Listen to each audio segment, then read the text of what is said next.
Stream. We are going to be doing a solo run of Dusk main Necrozma in Pokemon Emerald. If you want to see the stats and moveset, you'll have to head on over to the horizontal stream. But for now, we are going to get started. Really looking forward to this one. Okay. 3, 2, 1, go. Hello, Axew. HP Ghost is just better to have to avoid getting Shadow Ball. Axew, and one of the main reasons I decided to get it, we don't learn Shadow Ball. I mean, if we did, honestly, Hidden Power Ghost is probably just straight up better than Shadow Ball, just because it's only an extra 10 power. Sundown, what the heck is that? Okay, maybe I shouldn't put Metal Claw in the first slot. I don't know, I probably should leave Metal Claw in slot 1, just because I think in the early game, the Torchic is going to be the only thing that resists Steel. Oh yeah, that's another reason. It's because the problem was with Black Kyurem, it had to use all Ice and Dragon moves with its lower attacking stat, because they were special, but White Kyurem's not going to have that problem. Although one disadvantage for White Kyurem is that Black Kyurem had Thunderbolt to deal with Wallace. White Kyurem is not. It's going to have Flamethrower instead, which isn't really going to help too much. The reason this thing doesn't get Shadow Ball is because in Gen 7, Shadow Ball is a special attack. I mean, Dawn Wings probably gets it because it's part Ghost. I don't know, I didn't look at the moveset. And also, we actually get Moonlight as our recovery move. Moonlight is actually a better recover, except the PP is horrible. So what Moonlight does, it heals half your HP, but I believe if it's sunny, you heal more HP, but depending on the weather, you can heal less HP. I believe that's what the effect is. In Gen 2, Moonlight absolutely sucks. It, by default, only heals a quarter of your health, and half if it's sunny. That's just incredibly horrible.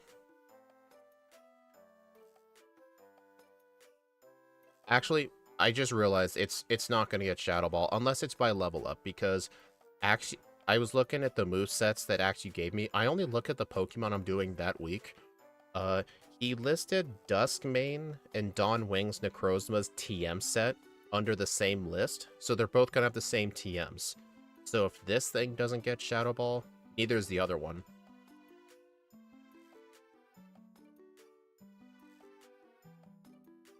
Yeah, actually, getting Shadow Ball from Mount Pyre, it's a really huge time sink, and it's just not worth it unless you need the extra range that bad.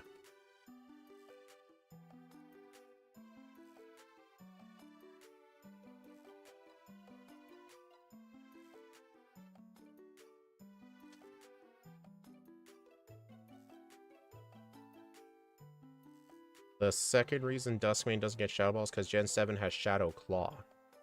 Well, I had to give Dawn Wing Shadow Ball due to a lack of Moongeist Beam. Oh, okay. Huh. I didn't see that in the... I didn't see that in the little message you sent me. Oh, you gave it to its starting set. Okay, I was looking at TMs. I was talking about TMs the whole time. Slash. You know what? Moonlight absolutely sucks. I'm getting rid of it. Although technically with Stab, Metal Claw is better than Slash. Slash is effectively my worst move. I guess it's just for PP. Also, I need to go through the forest a lot slower, because I did not mean to fight that bug catcher with the 4 Wurmple. He's worse than wild Pokemon. He is just not worth fighting unless you need HP EVs for some reason.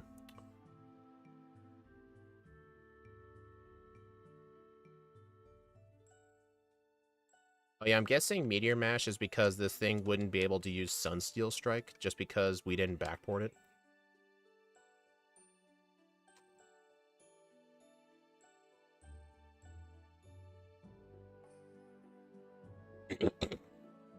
Something I need to start doing is remembering to actually use the Lepa Berries.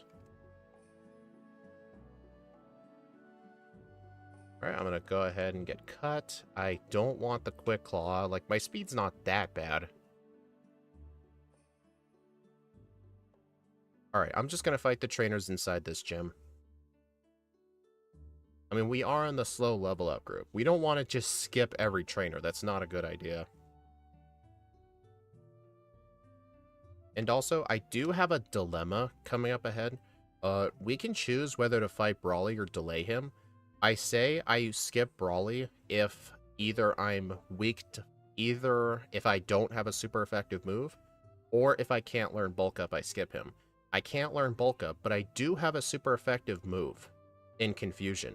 But do you guys think it'll be enough? I mean, we have 119 special attack, I believe. And we're not weak to fighting. So I don't know. What do you guys think? I mean, our defense is still really nice. It's better than Kyurem's. And Kyurem's was weak to fighting, so I had to delay Brawly. Brawly's fine. Yeah, that's what I'm thinking, because it always is better to fight him earlier if you can, so that way you get the XP for Wallace. Or not Wallace, Watson. Nice, I got an attack boost. Dang. Dude, 2 attack boosts. That was just overkill.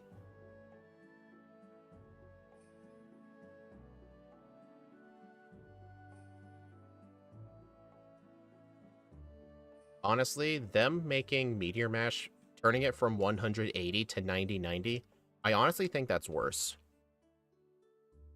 I don't like it when they nerf the power of moves.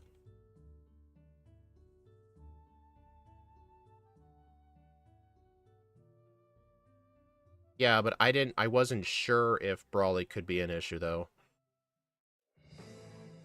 I'm just not sure.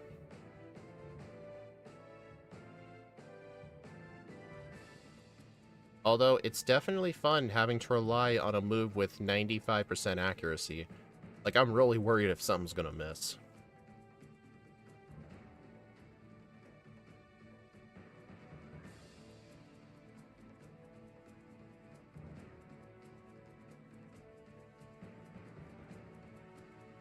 I also disliked when they nerfed the beams and the blast, but they didn't even compensate with an accuracy buff.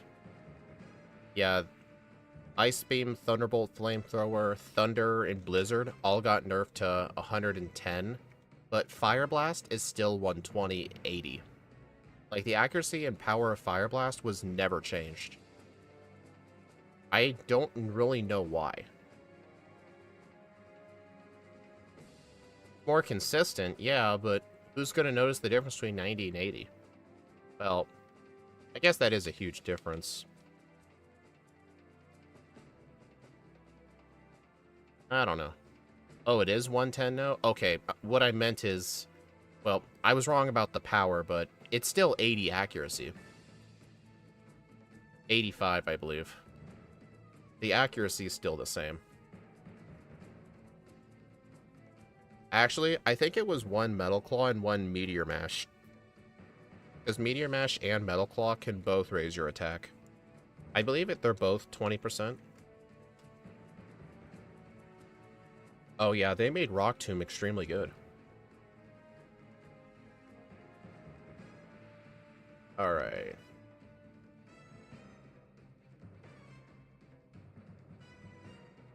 Alright, what I've pretty much started doing in Rustboro Mart here is I always buy a bunch of Pokeballs for the HM users, and then I'll usually just spend the rest of my money on repels. Because I need the repels to last me until Fall Arbor. I'm trying to avoid buying potions this early in the game, just because there are a lot of free ones you can pick up, and there's a lot of mandatory heals. Like, in fact, in the Devon Corporation, when I returned the parts, I got a free heal. Alright. Time to search for the HM, friends.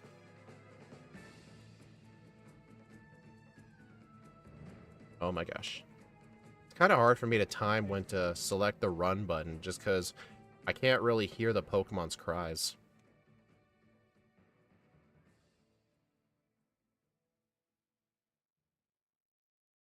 Focus Blast is still 120. I mean, there's not really that many, like...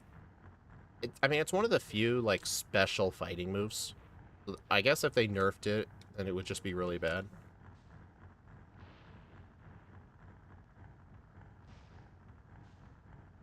Oh my gosh, how many Lotads are here?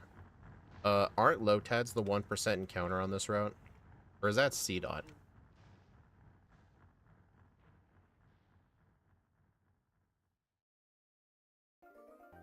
Wow, I hate Zigzagoon. C dot's the 1%? Okay.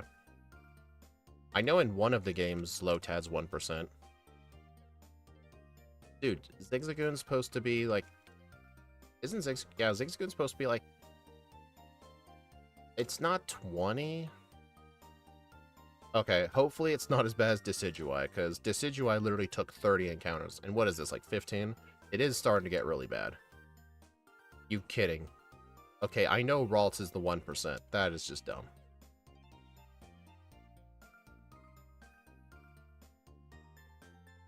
There's gotta be some better HM users. 15% on 102. Oh, so what is it on this route then? 10%?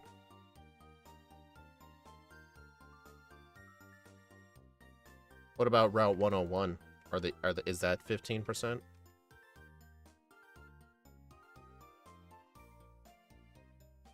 Honestly, the whole Zigzagoon issue is actually one of the reasons I sort of like doing Ruby and Sapphire and Omega Ruby Alpha Sapphire runs better, is just because HM users are way easier to catch. Like, Emerald has some of the most annoying HM users in the whole series. Because they just wanted to give you a bajillion Poochyenas for no reason.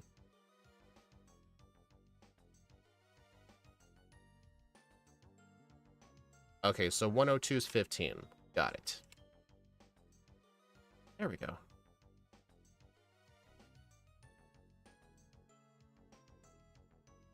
The no HM users are pretty bad. I don't think they're bad. It just takes a while. Because on Route 201, both Starly and Bidoof are 50-50 chances. And then the Geodude is super common. The most annoying one is the Psyduck, but the Psyduck's 30%. That's not too bad. Basically, you have to deal with a 50, a 50, whatever the odds are for Geodude, and a 30. Like, the worst you have to deal with is a 30. But for a fly user on that route is 20%. Barrel was just a free bonus. It's just the Zigzagoon is at 15, which is half the odds of Psyduck.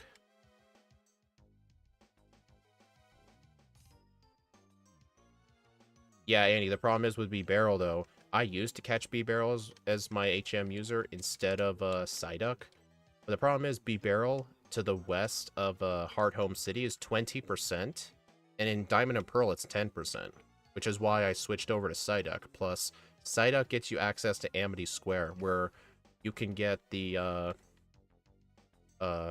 Amulet coin if you need it. Okay, let's go fight Brawly.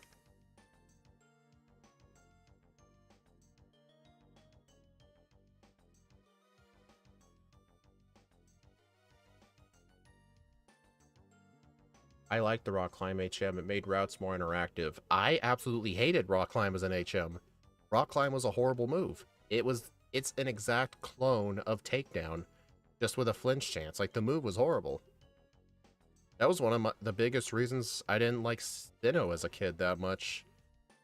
It was just because of the, like, Sinnoh takes HMs way too far, honestly. And honestly, before that, it was Hoenn.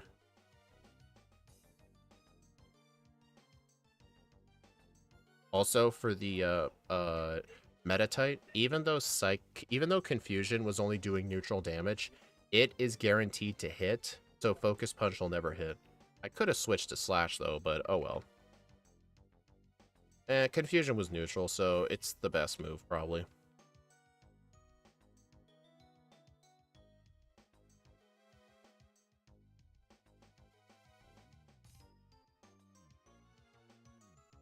You had a Smeargle with the HM moves. I mean, when most people play through, Sinnoh, most people just had a Bidoof in their team. Just for HMs, which was why I found it really funny when I played Shining Pearl for the first time, and you had to use your Pokétch to use HMs, it would just spawn just random Bidoofs, B-Barrels, and Staraptors. It was just so hilarious, because they knew those were the ultimate HM users. And that is why whenever I would play Sinnoh casually now, I would only prefer the remix just because of the lack of HMs. Because HMs in the original was super annoying and bad. Yeah, Gen 5 was way more relaxed on HMs, plus there weren't as many. Like, honestly, 4 should be the limit. I think, like, Kanto did it nice. Cut, fly, surf, strength. I mean, there was flash, but you could skip it. Gen 2 was honestly starting to push it a little bit with the amount of water HMs. Gen 3 just carried that tradition, as well as Gen 4. I think only Gen 1 and Gen 5 did the HMs nicely, because there's only 5.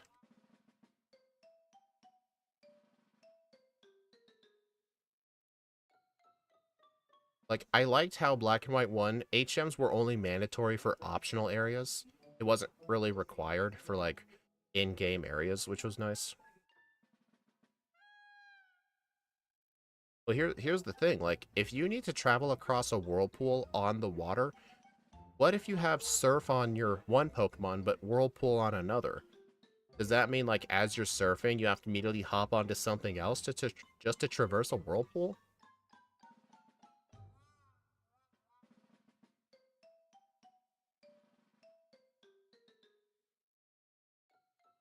Andy, we don't need a fire field move. You know, technically this thing can learn Thief, but I think I'll skip it. Hey, Shadow Stitch.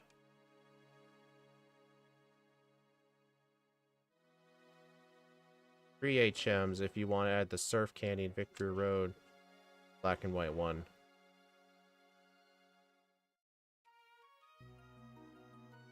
Could have had a move that lets you dive into a volcano.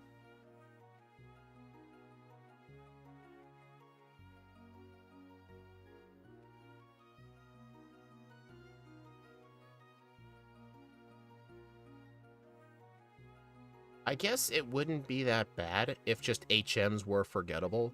Like, if you could unlearn HMs on the fly, then I don't think people would be as upset about it. Like, I get they needed to lock progression, and I guess it made sense to have your Pokemon and badges lock the progression, but I think what would have been a better idea is if, like, when you defeat a gym, you get an item. Like, to cut trees down, you could get, like, an axe or something. Or, I don't know, just make it so anything can cut a tree down. I don't know, I don't know, I'm just yelling ideas.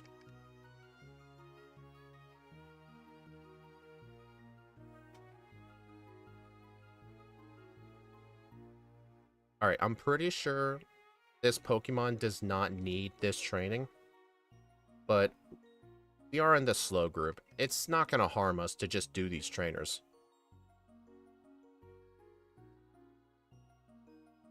I like the inclusion of Dive, especially in Emerald. Honestly, I didn't really like Dive. Besides the mandatory, like, Seaside Cave, and I guess you could use it to look for the Reggies, the whole underwater area was just kind of uninteresting to me. All it is was just a bunch of seaweed.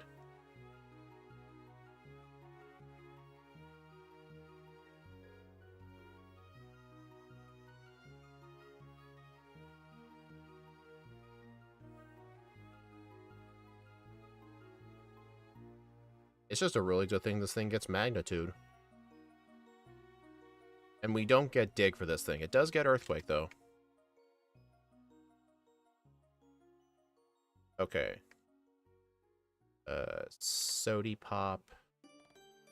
Okay, this rival fight's probably gonna be bad. I'm gonna have to defeat the Combuskin with, Magnitude.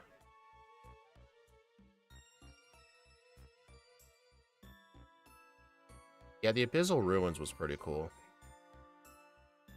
I forgot I had Confusion. Well, there was no reason to worry about this guy.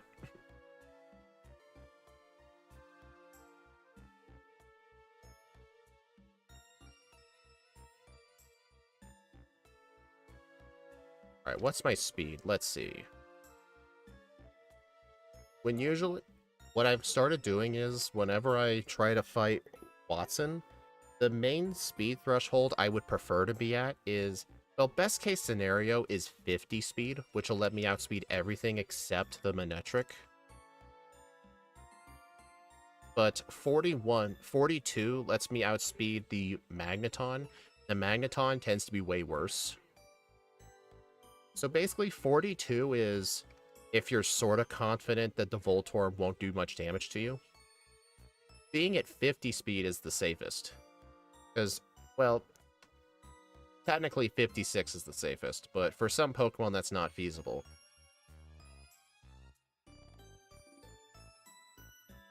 I mean, there's still some more trainers in the surrounding area I need to fight, like the whole east side of Mauville. Because these trainers here are mandatory, sooner or later. So I just always fight them before Watson. Gen 5 area near Ondel. You can go dive there and find treasures. Oh yeah, that... I don't really know how I felt about that area. A lot of the writing that was on the walls down there, I could never understand it, and I could never figure out how to solve that place. I've never once gone to the second floor of that place without a walkthrough, just because I could not understand it. You gotta remember, the same people who made that puzzle said the Azure Flute would have been too confusing. Yeah, but the only reason I fear Manectric is if, like, Magneton does a lot of damage to you and you're at low health. Get the bike. It wasn't unknown or Braille. It was some random past language from, like, Atlantis or something. Apparently, I guess you were supposed to be given papers to help translate it. I know in Black 2 White 2, Zinzolan gives you papers to help translate. I don't know about the original Black and White, though. I don't think it was Latin.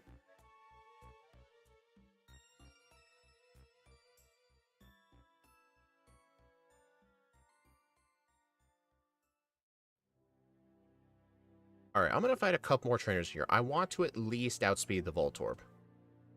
Because technically the Voltorb could get super annoying by outspeeding and using Spark and paralyzing me, wasting my Cherry Berry. It's not mandatory that I outspeed it, but it's just a couple of extra trainers. I should just do it.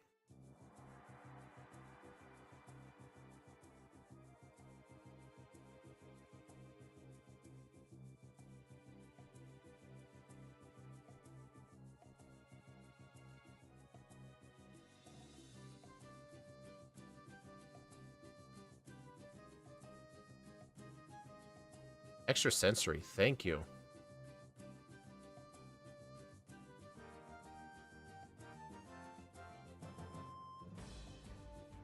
I need to figure out a better way to solve that puzzle.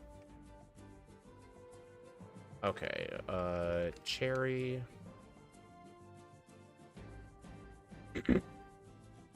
Alright, so if I'm concerned that magnitude may not be enough, I could just use extra sensory on the Voltorb. Yeah.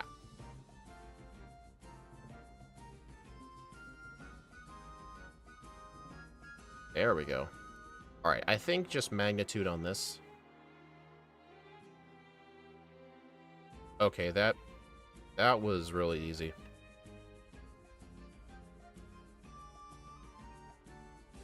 Flannery's coming up. Yeah, Flannery is technically the only gym that I should really be worried about, but I don't think she's going to be hard at all.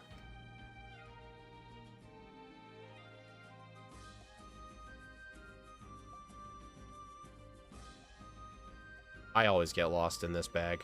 No, do not teach Rock Smash to Meryl.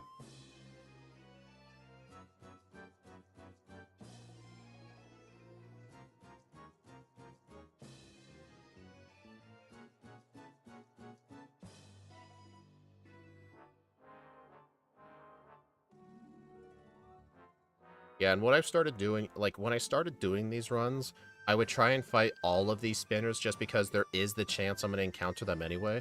But I think for good Pokemon, I should just get on my bike and just not even bother to skip them. And if I encounter them, then so be it. Dude, I always get lost in this bag. I do want to try and fight this person here every run just because trying to dodge both those spinners at the same time is extremely difficult.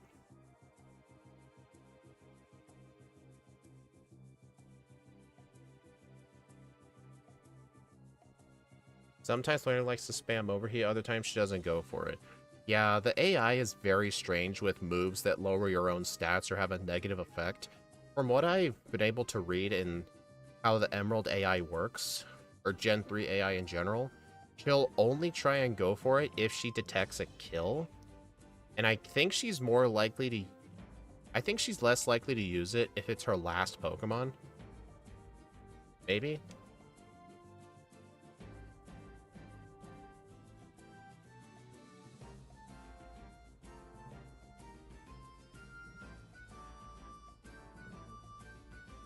Alright, I still like to fight this person, though.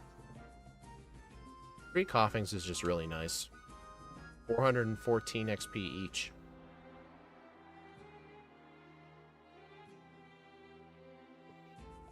I'm also going to fight Skarmory Trainer, too.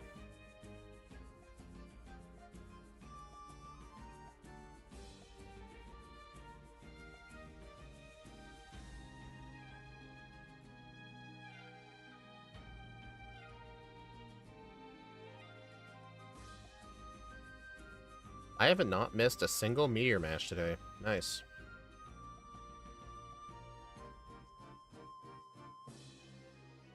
Alright, I don't need to heal at the center. Alright, 41 Super Repels will last till the end of the game. I've noticed if I buy 31, I do have to buy more later. Alright, this person, I'm going to try and fight every time, because there have been a lot of runs where I'm trying to go to Steven and she catches me. Plus, Lombre's good XP.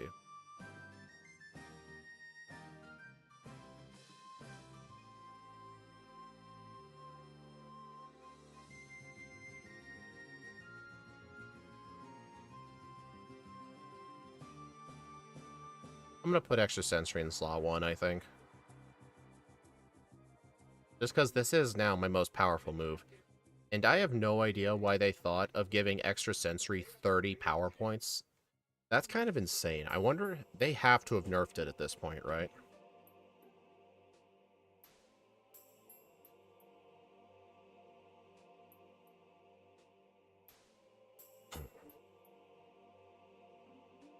Oh yeah, I got my number down from Super Repel in Black and White 1, 26 to 28. Oh, where do you buy the Super Repels at? I believe you buy them in Nimbasa? Actually, what I do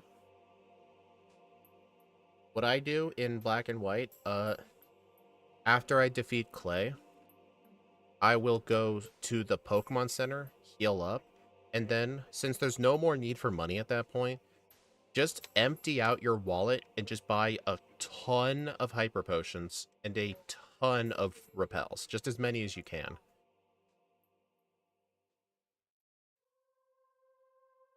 Yeah, I just started doing Drift Fell. Alright, gotta get the, this. Fight this guy. You know, it's really nice how I can just grab that item and just run straight, right? Because if I run, the spinner sees me.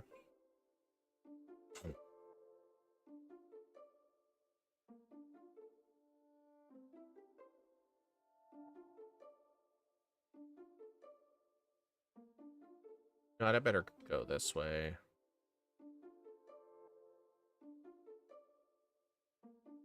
My runs, I go with Moo Milks if I do Super Repels and Nimbasa along with Return.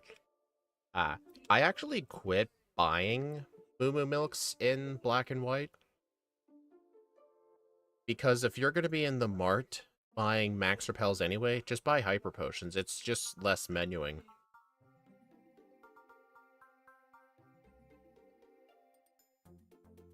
Plus, it will get to a point later in the game where Moo Milks aren't even going to be enough.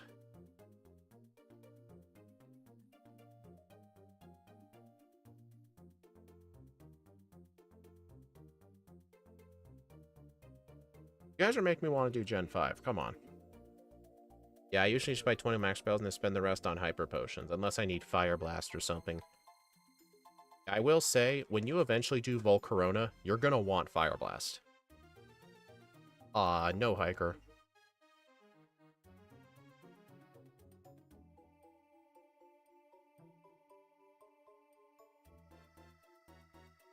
Alright, I'm gonna need to try and preserve some of my extra sensories. I mean, I know I have Lepa berries. That is awkward. I know I have, Lepa berries, but I would prefer to just save one for... I'd prefer to save one for the camera up. Bruno isn't on vacation. No, there's a regular... Whenever you climb the gondola, I think it applies when you go down too. There's a 1 in 64 chance you find a hiker NPC. I've had it happen one time in an Arbok playthrough, but it was not recorded, so I don't have evidence of it.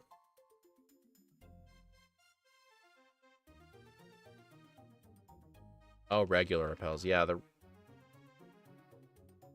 see, around 7 or 8. 8 if I want the Route 3 candy in the dark grass.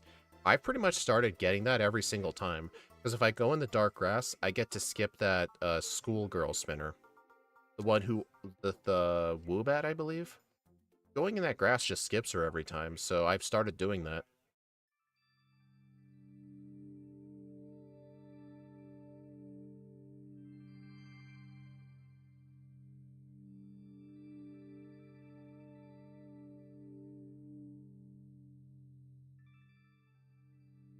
Also, it is kind of concerning that thing did live extra sensory. I probably should have used magnitude there.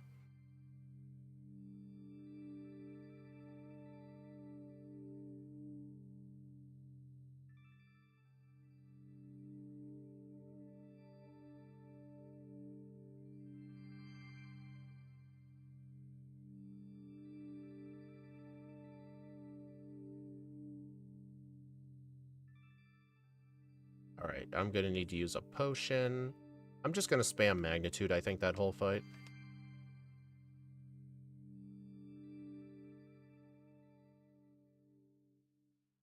I think it's just way easier to get 11s to just tap one to the right.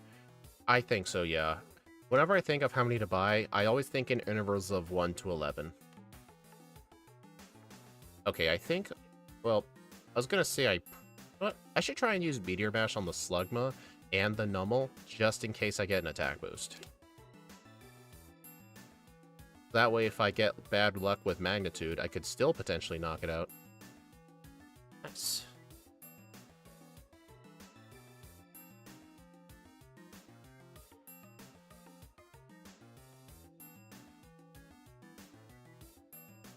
Oh, also, 70 speed lets me outspeed everything on Norman's team. That's gonna be nice. Also, I don't plan on getting returns, so I may actually buy some energy roots.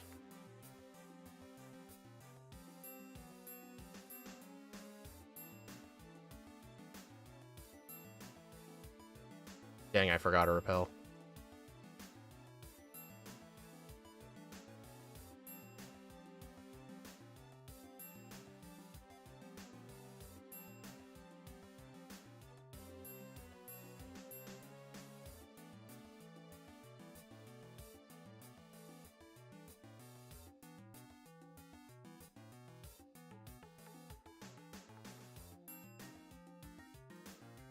Alright, I think my vitamin of the day is going to be protein.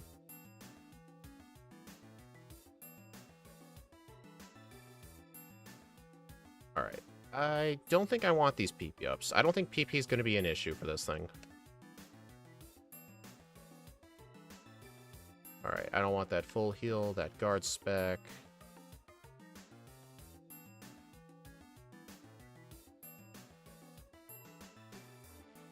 Alright, I've already got 2. Let's see how many proteins I can buy. You know what? I'll buy 4. Oh, dang it. I'm like 500 short. Give me a minute. There we go. 7 proteins.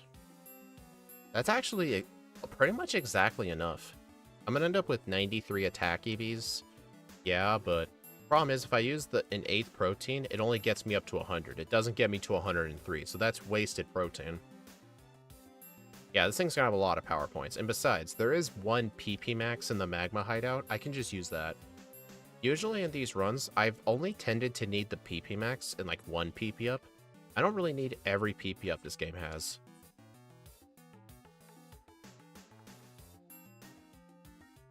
Should I heal? Nah. I plan to spam Metal Claw and Meteor Mash anyway. I don't really plan to use Extra Sensory for Norman.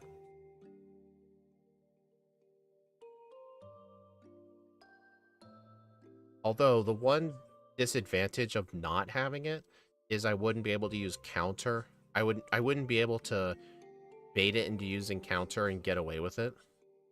Wait a minute. I picked up that elixir. I should just use the elixir. So, yeah, never mind. Forget I said anything.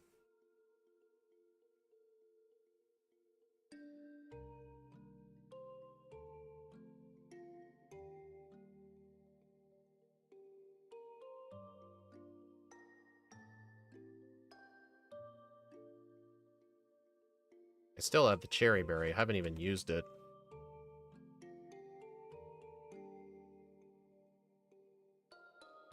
Alright, so I think the plan is just spam Metal Claw. No, spam Meteor Mash. Back sprites look really good. Yeah, whoever made these, they look really nice. Magnitude. Rock Slide's gonna be helpful for Winona. I can get Earthquake later. Yeah, Axu probably got these from some online ROM hacking community site. I don't make any of the Gen 3 sprites, so I can't claim credit for them. I mean, there are ROM hacks of Fire Red that have, like, every single species in it. I'm sure the sprites are all available.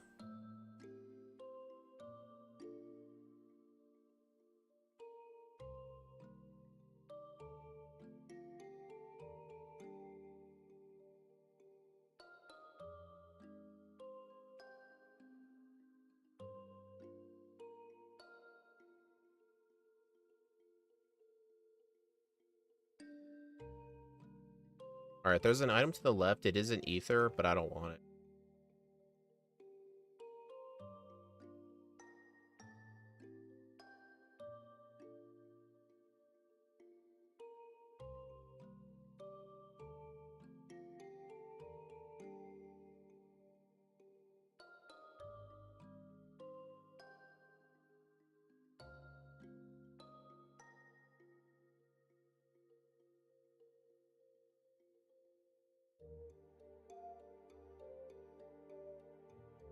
Dang it, come on, I moved one step.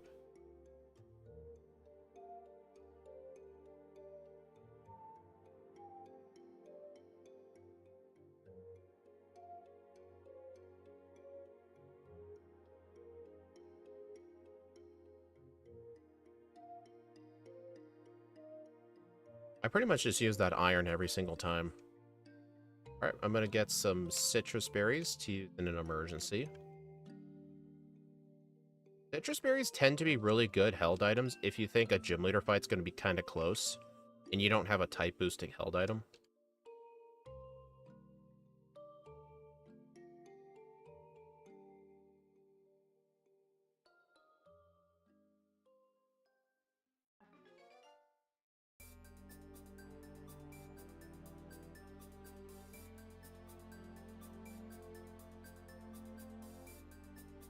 Oh, yesterday I actually fully edited and uploaded 2 Emerald videos that'll go up in a couple of weeks. They're already up for YouTube members.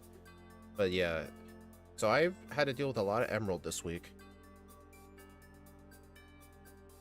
I'm trying to get further and further ahead on the videos, but it's kind of hard. Like right now, I'm ahead by 3. Well, technically I'm ahead right now by 4, but the problem is by the time my 5 days of work are over and I'm back to my days off, it's back to 3 again.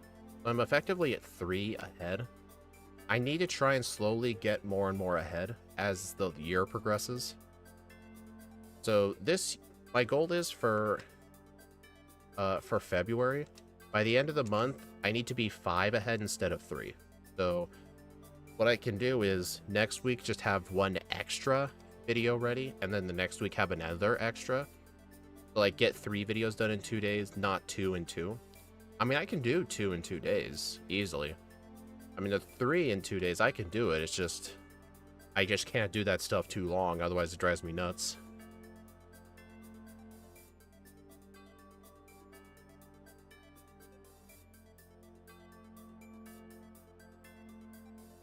The reason I'm trying to get as far ahead as possible is so that way I'll have time near the end of the year for a huge project. I don't want to say anything though, just because I don't want to promise it and feel bad about chickening out. Axu knows my plans are though.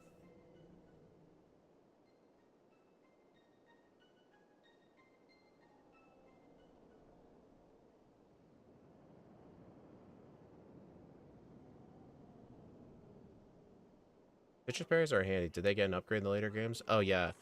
In Gen 4, instead of healing 30 HP, it heals a third of your HP, I believe.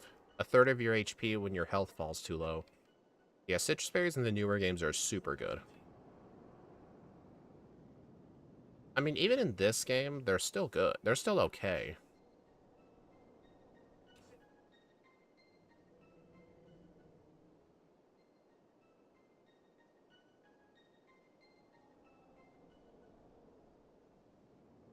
It's 25%. Oh, my bad.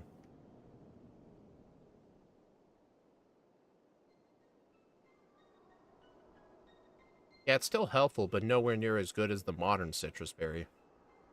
I mean, the Gen 3 citrus berry is literally just a reskin of the Gen 2 gold berry.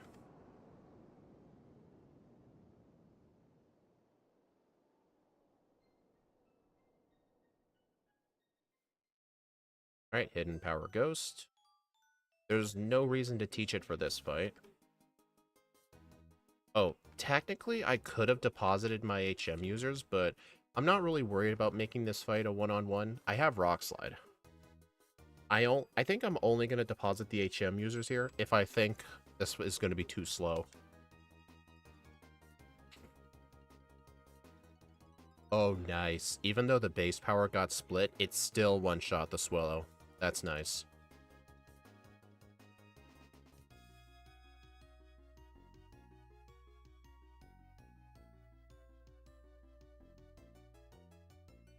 Of course, Pelipper used Protect.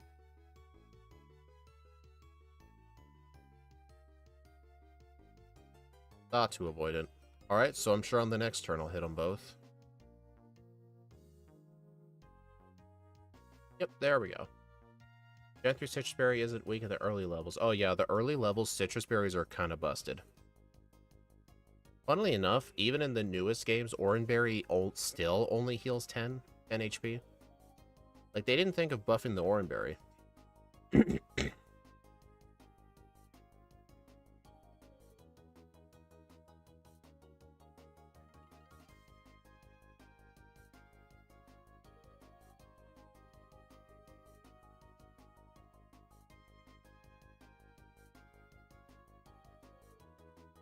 Honestly, the Hyper Potion kind of deserved to be downgraded, just because Max Potions had, like, no use.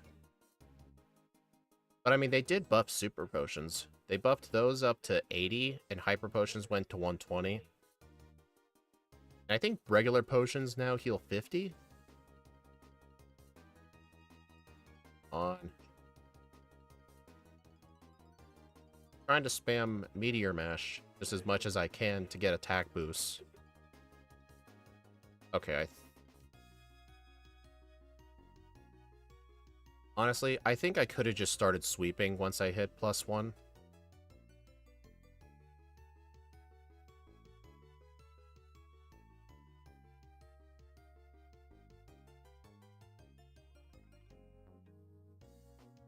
Drinks better than potions. Well, the problem is buying the drinks is slow. I only ever end up buying, like, lemonades and solo runs, only for runs where I need to buy a buttload of healing items, and usually that only ends up being Wobbuffet.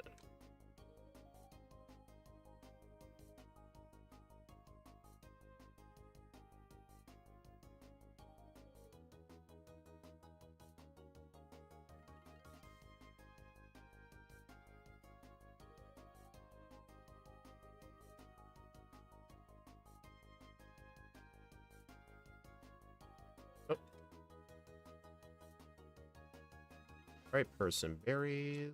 I don't want to fight her.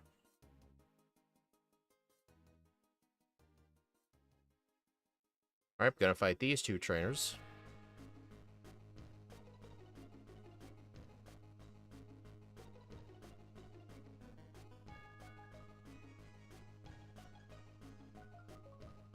Speaking of Cough Cup, it's gonna be a lot of winter storms throughout the Midwest to the Northeast. I mean, we've been having a lot of snowstorms here in the Northwest, too. They're just... The snowstorms are just everywhere. Yeah, drive careful.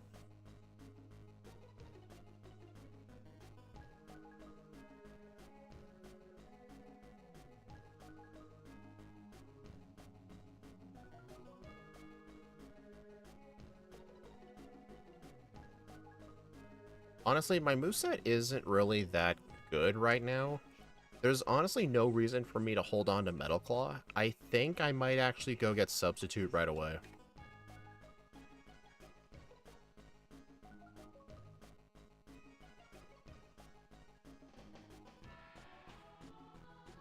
Because the rest of our moves by level up aren't really that good. I'm going to hold on to Extra Sensory over Psychic. I don't want Iron Defense. And I guess the only good TMs worth teaching right now are like Hidden Power Ghost and maybe Brick Break.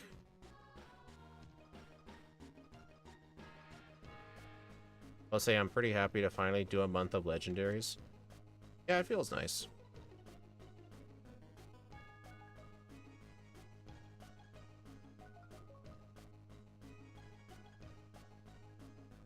Alright, I'm getting rid of Metal Claw.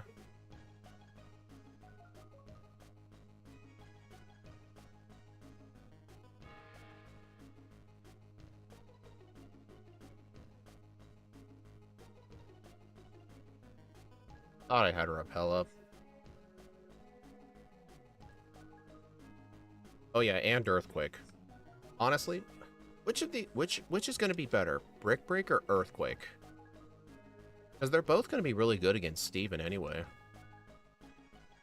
I'm honestly thinking Brick Break might be better just because it does give us a really good solution for Sydney.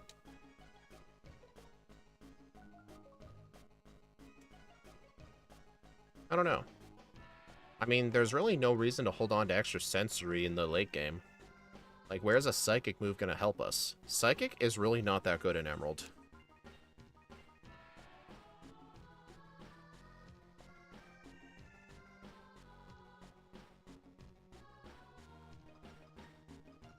I like using and loading up Freshwater and Lemonade and Soda Pop early game. I never really utilized those in regular runs. Third place in Chicago was 20 below zero. That's just insane.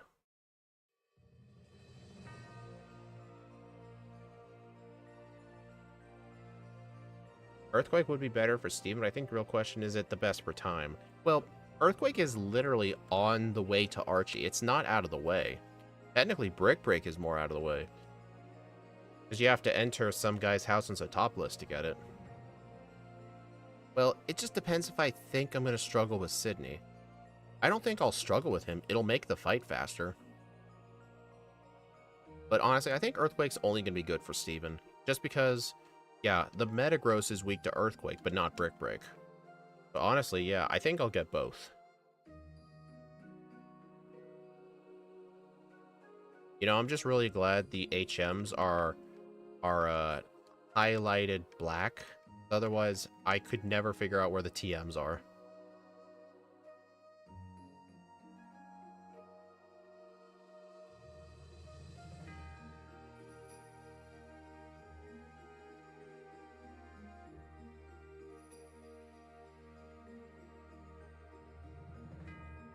Alright, I did teach strength. Yeah, I did.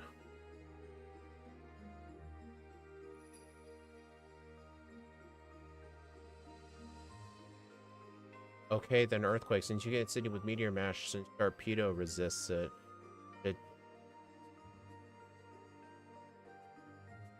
Sydney doesn't have Sharpedo in Emerald. He only has that in Ruby and Sapphire. Unless you were talking about Archie's, but Archie's Sharpedo just sucks. Honestly, though, the Sharpedo on Sydney's team in Ruby and Sapphire is actually really good. That thing has Surf. It's really fast, too.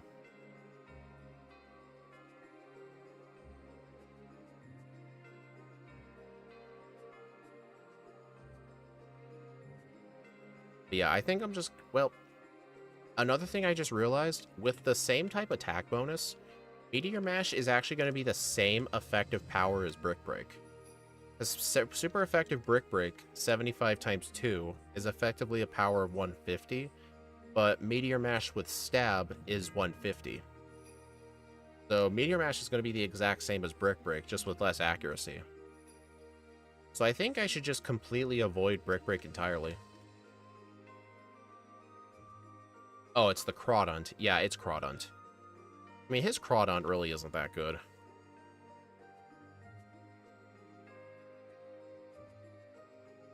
I guess Crawdont would be the only Pokemon where that move would be better. Yeah, I mean, it's true, Brick Break can't miss, but the problem is it's out of the way. And I don't want to go out of the way for a move for only one Pokemon unless I'm going to need it super bad.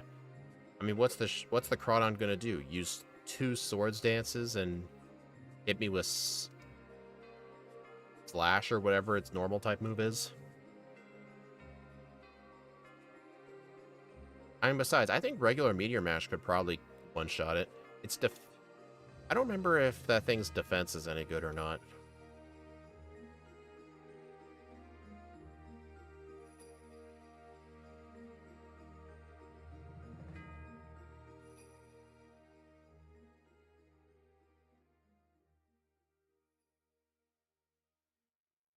Alright, I don't think Maxie's gonna be that bad. Technically, something I can do since the Crobat outspeeds is... This is one advantage of having Substitute as soon as possible, is you can block Confuse Ray off the Crobat. And Swagger off of this thing.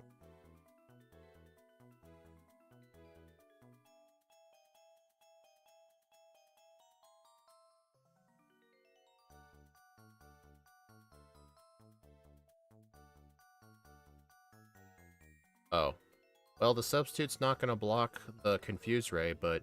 Oh well, it's just Crobat.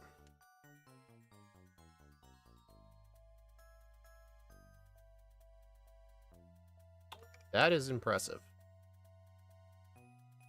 Interesting, it's never wanting to use Confuse Ray.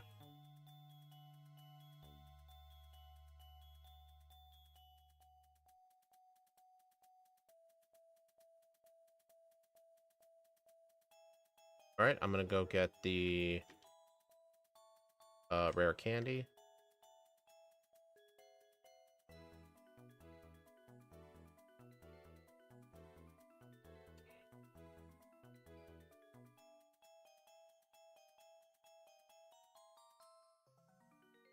Alright, I'm gonna PP Max Meteor Mash.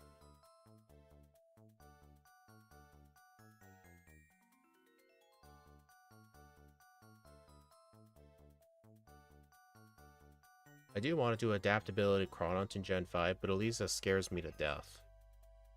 That would make sense, yeah.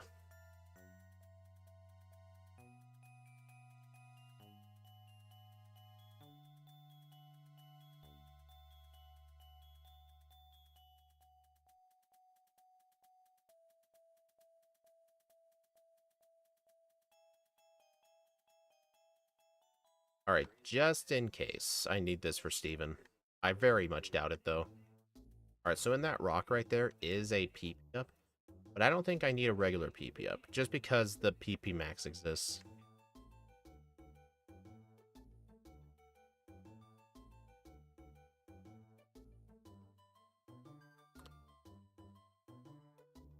Still, I really do not like how long the evil plotline is.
Alright, this time...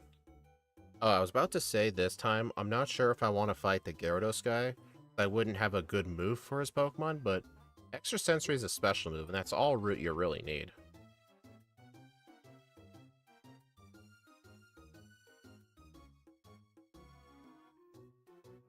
Also, here's something I've learned. You can't get Moss Deep City on the fly map here unless you get onto this island here. If you just stay on the shore, you can't fly back later.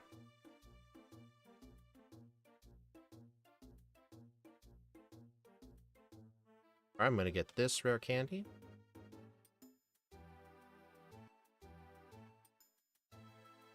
This thing is gonna have some problems at Stevenstone because Dusk main Necrozma is going to be weak to ground moves. So I think getting all the rare candies is a good idea. Yeah, it's got good special defense, but I don't want to face Gyarados with physical moves. But I always want to consider what I have for Gyarados because the guy with 5 Gyarados, he is way too good of a trainer to ignore. I think most Pokemon that don't want to go minimum battles should fight the guy. That's why I'm trying to decide if what move I have for him. Paralyze. Yeah, Intimidate.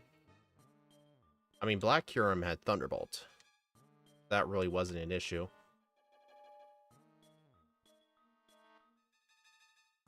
Alright, I am going to try and start skipping most of these guys. Most of these trainers here are awful training. The whole point of this is just to get Pacific Log on the map, defeat the Gyarados guy, and get the rare candy. Plus, with Pacific Log on the map, I can get the Sky Tower a lot quicker. Yeah. What I used to do is, when the huge storm was happening, I would fly to Moss Deep and surf all the way over there. But it's just... I think it's just faster and more efficient to just get the map fly point now.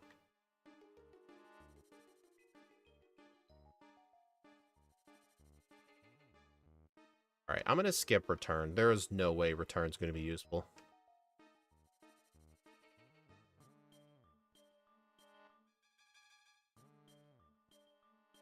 Actually, I could use Substitute.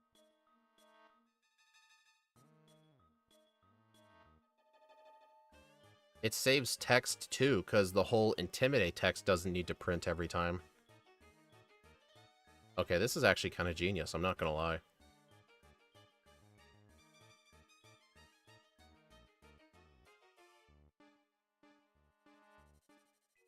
Plus, the two Gyarados gives 2 attack EVs, so fighting this guy is 1 protein.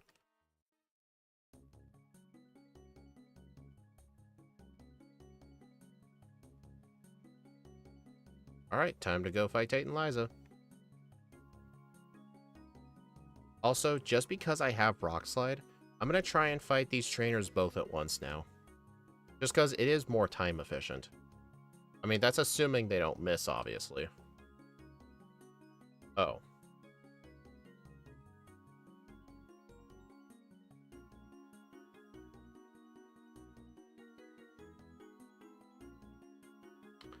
Okay, then. I'll just fight him one at a time, then.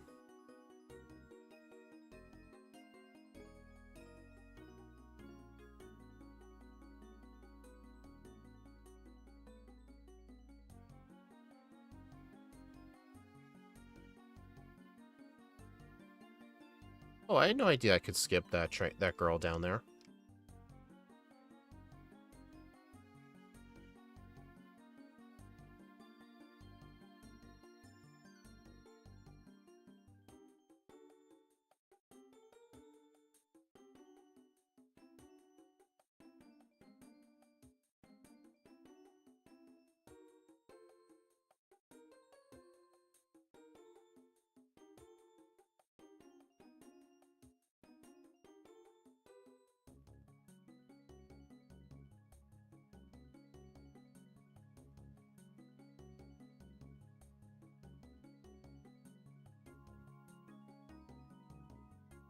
Dude.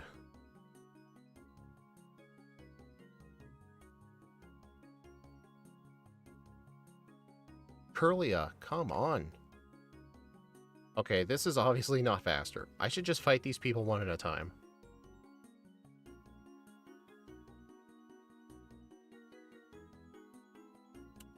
Oh my gosh, I missed 1 Meteor Mash and 2 Rock Slides on that Curlia. That Curlia has like 4 double teams or something.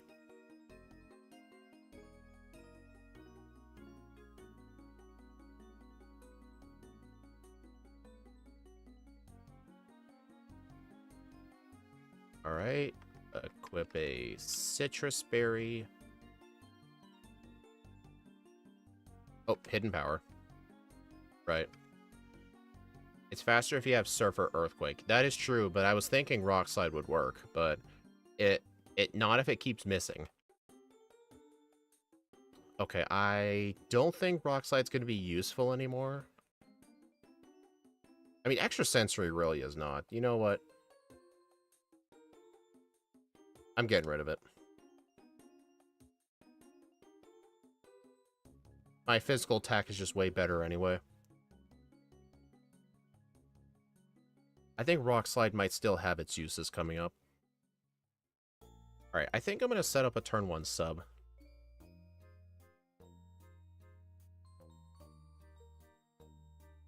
That didn't really do much. Alright, let's see if Hidden Power should one-shot, right? That was a crit. That may have mattered.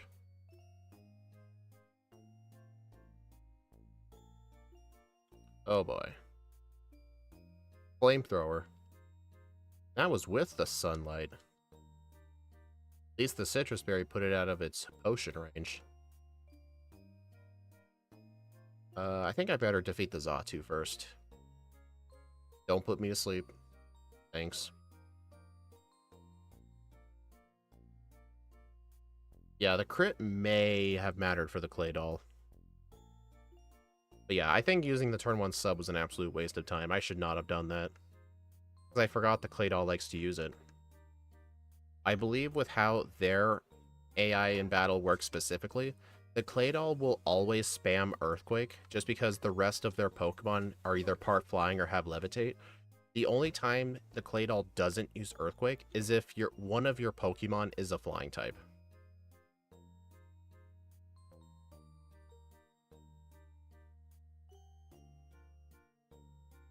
Seriously, Hidden Power, Meteor Mash, Rock Slide as my main spamming moves isn't really the best.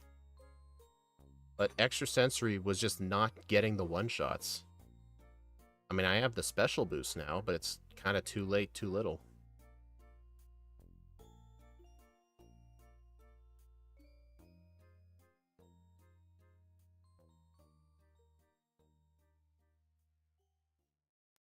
I mean, at least Hidden Power is 100% accurate.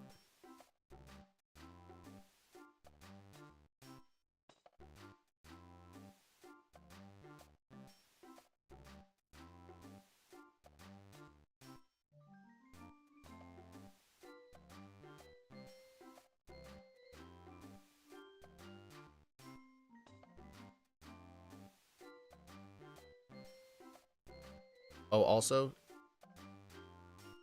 Substitute makes this fight almost free because they can't use Confuse Ray or Swagger on you, plus the rest of the Intimidates will not work from here on out. Yeah, that camera up doesn't even have Earthquake.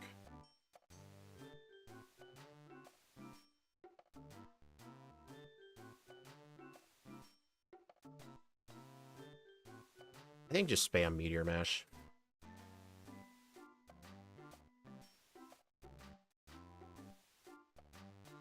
Alright, yeah, this isn't gonna be too fun.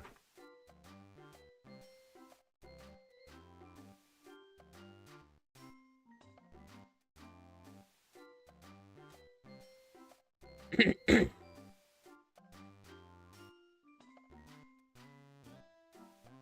gonna switch to Rock Slide here.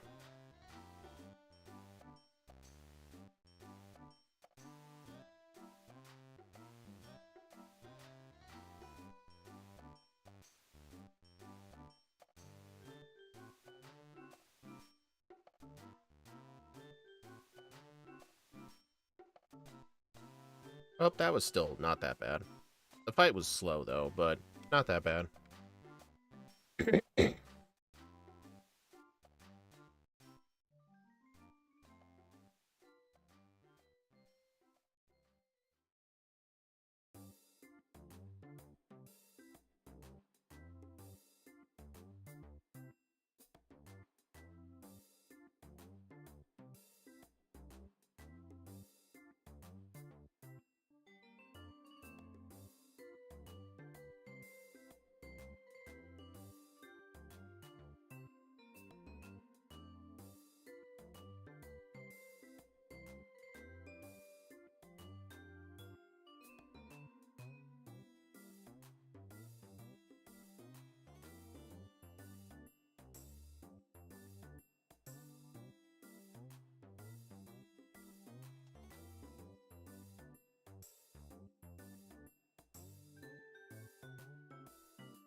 Alright, so I'm not going to teach Earthquake right away, because I want to save that for Steven.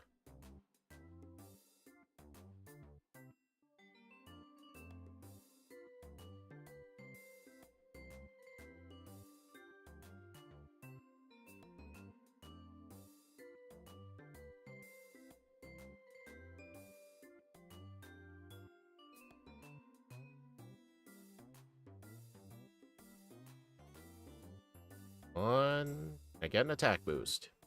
Darn.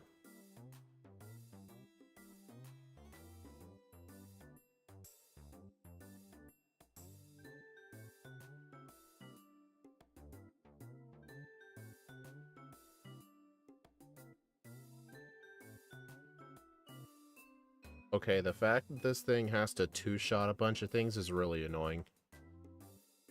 I mean, this thing has less attack than Black Huron does. Black Huron's attack was around 170. This thing's attack is 150 something. So its attack is slightly worse.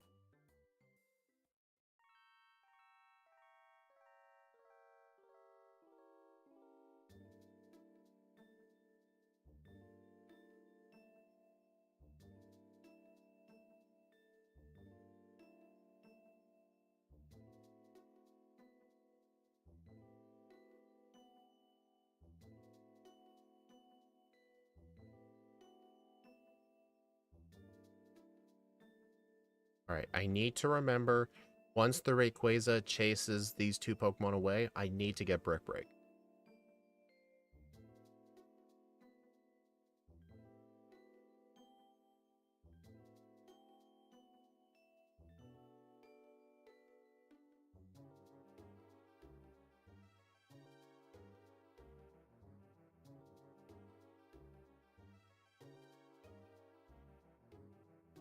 I'm also thinking... I've been thinking about the fact that Sunday is going to be the Super Bowl. I know most people are probably going to be busy watching it, but there may be some people who just have no interest in watching it and would prefer to, like, I don't know, watch solo runs or something. I'm actually thinking of doing a sort of an interesting stream for Sunday. I'm also thinking can't relate. I can tell. Hey, Shadow. Great. I have to say Shadow Tricks. I don't know if Stitch is still here.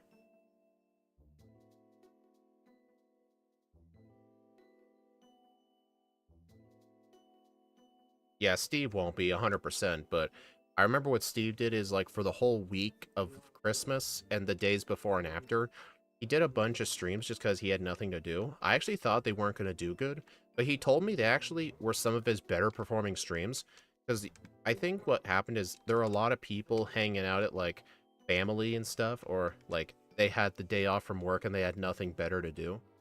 So it's nice to see somebody streaming so they can watch. I'm thinking of doing something interesting for Sunday.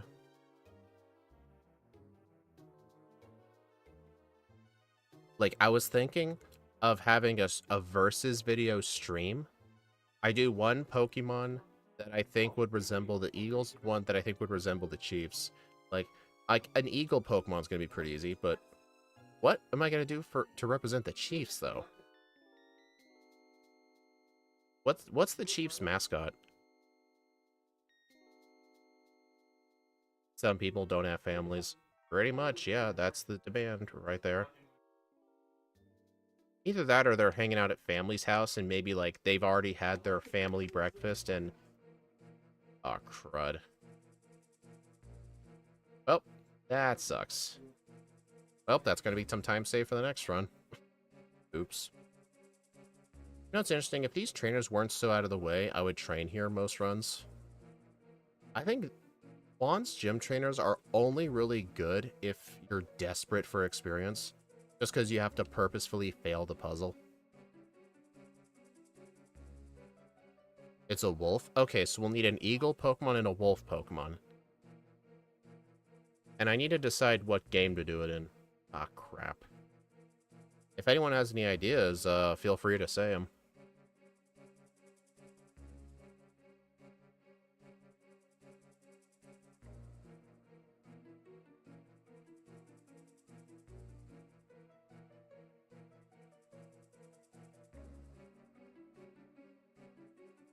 Yeah, honestly, me doing a lot of unnecessary double battles has been a very massive time loss. Well, John, it also needs to be a game where I'll have enough time to do 2 runs. Well, not 2 runs per Pokemon. It's going to be 1 run of one and 1 run of the other. So it's going to be a grand total of 2 runs.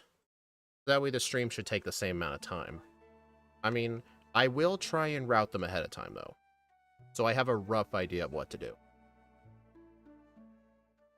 I am actually thinking of doing Gen 5, though.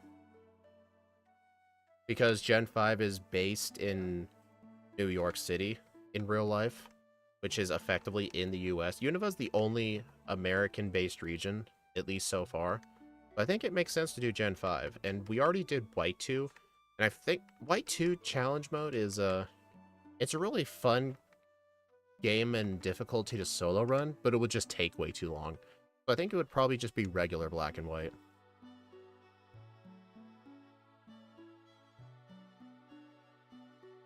Deal with Pidgeot. The only one I can think of is Lycanroc. Yeah, I don't think Lycanroc's gonna cut it. Actually, I just realized I may think like, hey, Eagle, Braviary. I can't do Braviary. Braviary is actually gonna be a video later in the year. In Black and White version. That's not really gonna work. I don't want to do Emerald. Well, maybe. We'll keep a note. We'll make a note of that. I have done special backports for other occasions too. Mightyena, oh god.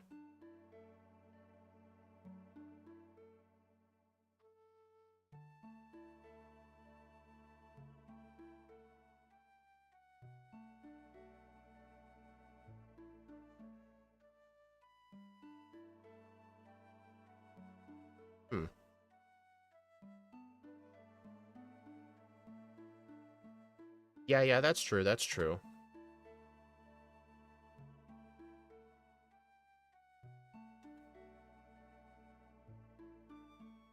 I just really want to do Gen 5. Just regular Black and White. Yeah, I think Zoroark's more like a fox, not really a wolf.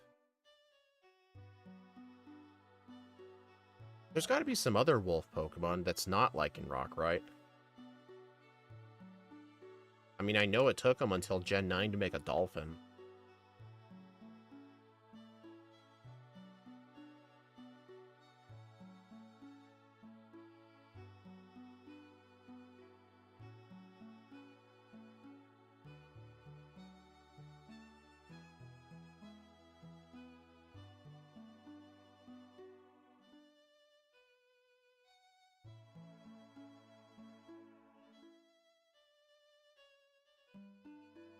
Well, here's the thing, John. Just because a Pokedex calls it a wolf Pokemon doesn't mean it's a wolf. Pokedex likes to say all sorts of things. Fallon's a dog. Yeah, I mean, technically, Mightyena is the closest thing to a wolf.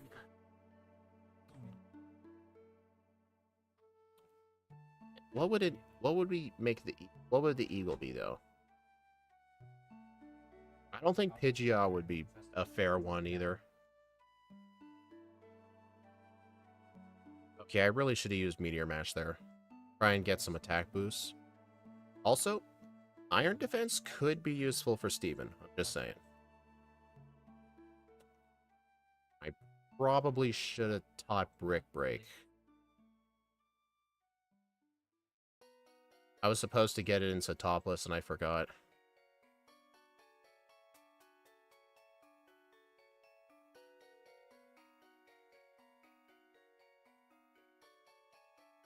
No, I just don't want it to Mightyena. That thing's gonna be horrible. But it's a wolf Pokemon, so I think it's gonna have to be Mightyena. Alright, it'll be Mightyena, and what Pokemon can we use to represent the eagles? Like, what's a good eagle Pokemon? And it can't be Braviary. Because that run is already recorded.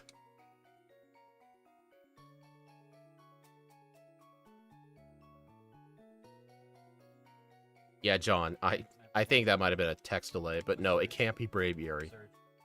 You're gonna head off? Well, thanks for stopping by, Axu.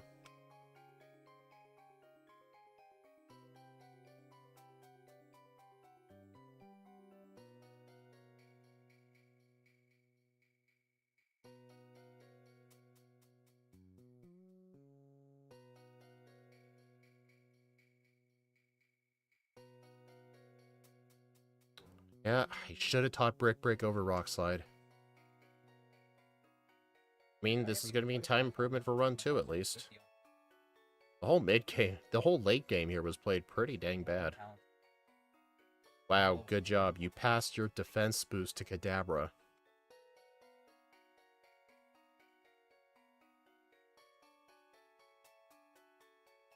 Yeah, just anything in the first 5 gens. Is there anything in the first 5 gens?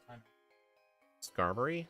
I don't know. That doesn't really fit the...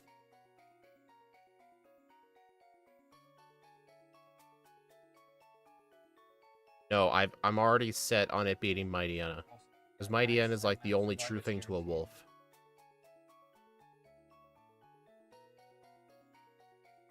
Oh my gosh, the whole Victory Road section is just so slow. Nothing's a one-shot.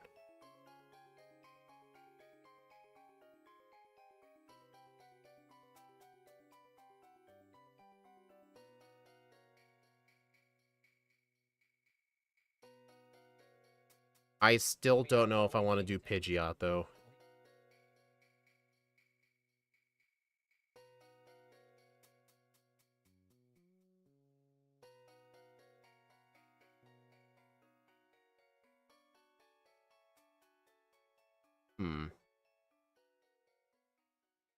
Actually, I have a better idea, actually. Maybe I could... Hold on.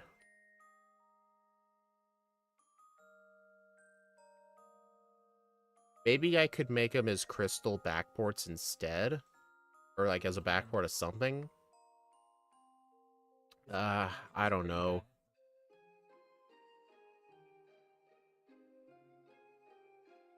Well, I've already said on Mightyena being the wolf. You know, I guess it might just have to be Pidgeot, then. But then again, people are going to be upset that Braviary wasn't used. Because Braviary would be so perfect. Why did I already have to make a run of it?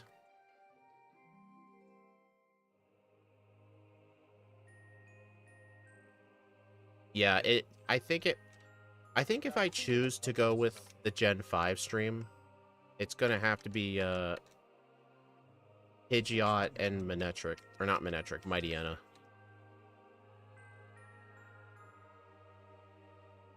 Nope, wrong town.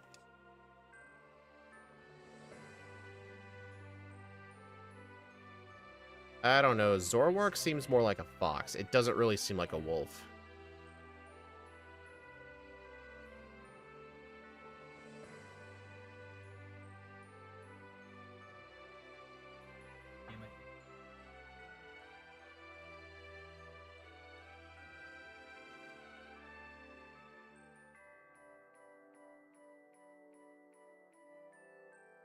Alright, I need to go get Brick Break. I should have had this over Rock Slide going into Victory Road. It would have sped up those trainers so much.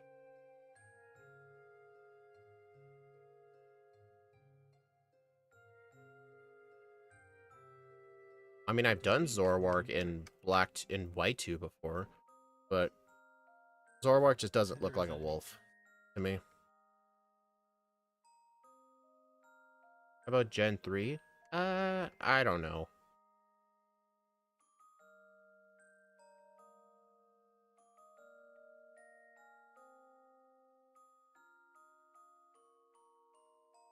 Okay, delete Brick Break over Rock Slide.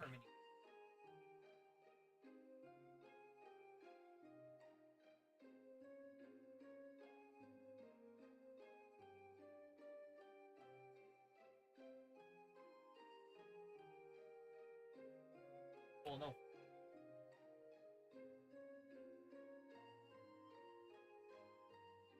Oh, I need to use Meteor Mash immediately. It has the same effective power as Brick Break, but it does have the chance to boost my attack.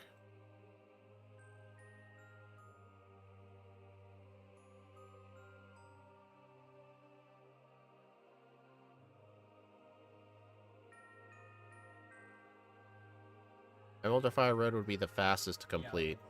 Emerald? Well, here's the thing. My average run times in Black and White 1 are around 130. The Black and White would be roughly similar to Emerald, and that includes Steven.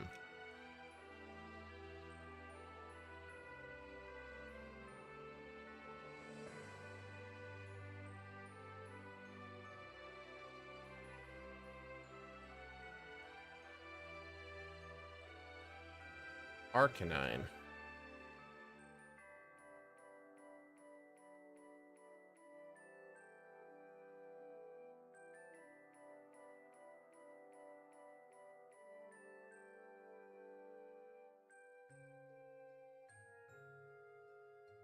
Oh my freaking god. Okay, that's just stupid. Hello, Armageddon. It's Solgaleo they will absolutely destroy. So it's not really Solgaleo, it's Dusk Necrozma. It's when it fuses with Solgaleo, but pretty close though. It's half Solgaleo. Oh come on, I get a crit on the better one? I mean, Dusclops always tend to live. Yeah, it is a Gen 7 versus Gen 3. Power creep, modern power creep is not friendly towards these games, that's absolutely for sure.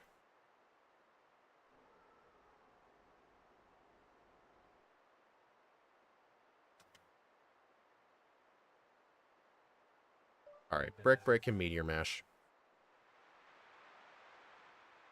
Also, on the Celios, Brick Break... Oh no, I did mention, Brick Break and Meteor Mash are both the same effective power if the opponent's weak to fighting. But if the opponent's weak to steel, then obviously you go Meteor Mash. But I think for the Celios, just go for Brick Break, just for consistency. Oh, geez. That thing actually could have hit me with Sheer Cold. Thankfully, that was only a 31% accuracy move. Alright, then I'll Meteor Mash the Glalie. I mean, technically Brick Break is more consistent, but I don't know if Brick Break will one-shot him. Besides, I could get an attack boost.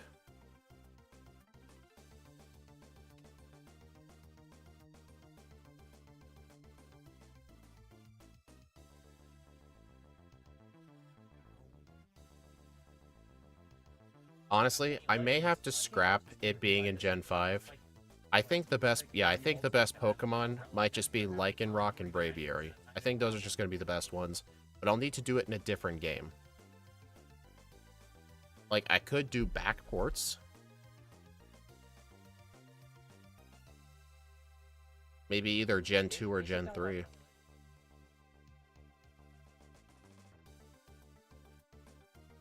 I mean, it would have to be Gen 2, though, because Gen 2 is way quicker. Plus, something cool I could do is with the sprites, I could color the sprites to be the respective team colors. Because I think that'd be pretty awesome. I'm thinking of doing them in Crystal, actually. What do you guys think?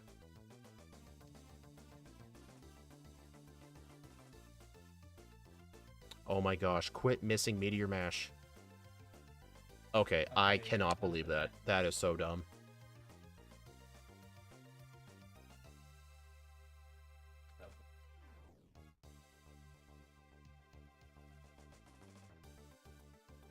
I died just because I kept missing so many times. Hey, I got the attack boost. This animation doesn't play if a substitute is out.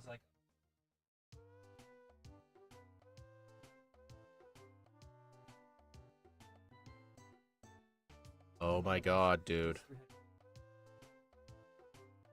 Dude, the thing outspeeds me by 1. Okay, I need to use rare candies here. Alright, I don't need to really worry about speed issues for the rest of the game. I think just use them all right now before Drake.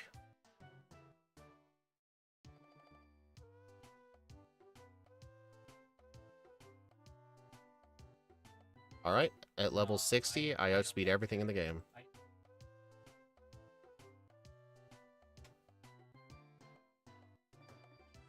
Alright, yeah, I think that's what I'm gonna do. Am I gonna have enough time to do 2 of each? I think I should.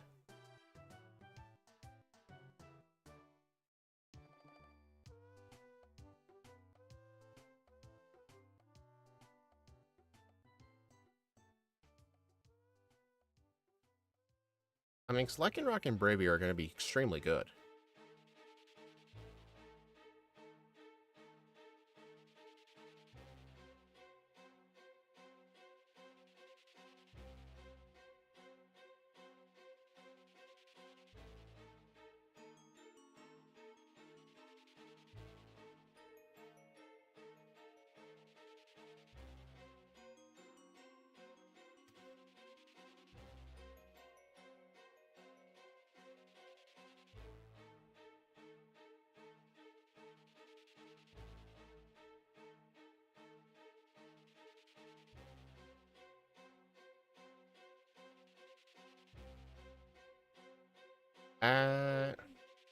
Okay, I actually don't really have a good move for Wallace here. Oh wait, Aerial Ace. Okay, this is actually gonna be kind of weird. Oh, we get Calm Mind. Right. And no special move to use it with. I think I should teach Earthquake now, because Brick Break isn't going to be useful anymore. Yeah, get rid of it.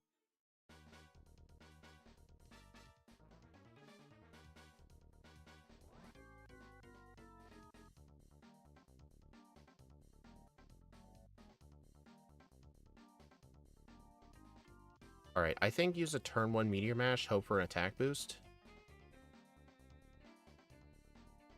Darn. It's a 20% chance.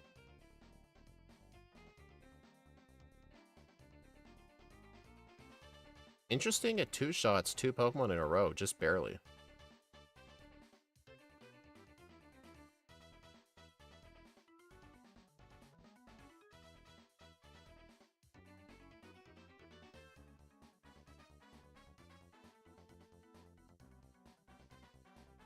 Earthquake.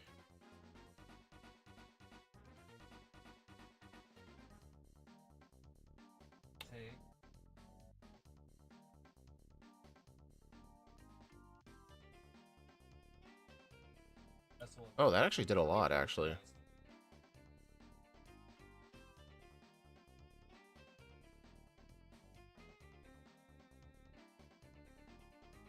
Nice. Okay, so, I basically... Seems like the strat for this fight is just... You need to get 1 attack boost, and I need to remember to use Substitute on the incoming Gyarados. The problem is, if I don't... Oh, I guess I could try and set up the Substitute on the Wailord.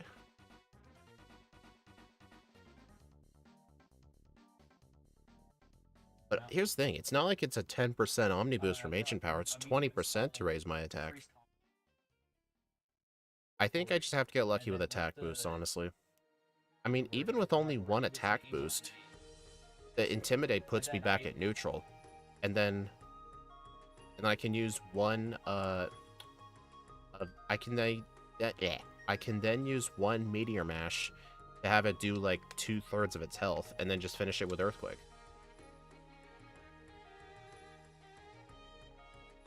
Oh. Oh, here's something I'm gonna do. I'm actually gonna re-get, Iron Defense.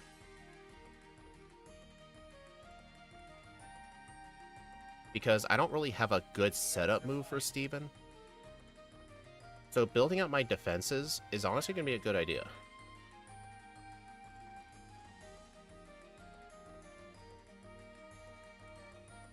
I don't think I need Substitute. No, I'm gonna skip that. I'm gonna get rid of that. Also, Hidden Power Ghost is not going to be useful at all. I think I'll replace that with Rest. Hidden power is only really good for the clay doll.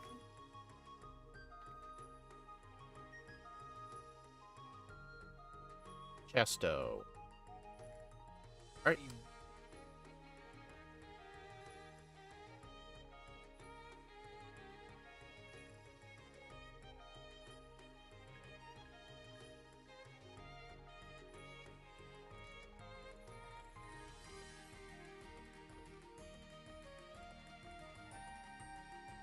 It does mean I'm gonna have to use Meteor Mash on Starmurray though, and the Clay Doll, but I used the PP Max on it. Plus, with Iron Defenses in Rest, I'm probably virtually unkillable with this set, because he doesn't have many Pokemon on his team with special moves, and the ones that do, I'm gonna resist most of them. Plus, I'm immune to this guy's Toxic.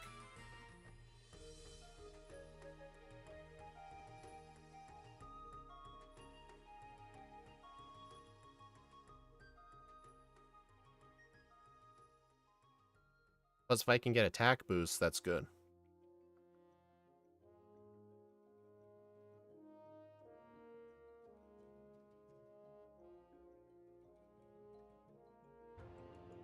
Oh man, +3. This is gonna be nice. Alright, I'm gonna have to Meteor Mash the Clay Doll. I think everything else I can just Earthquake.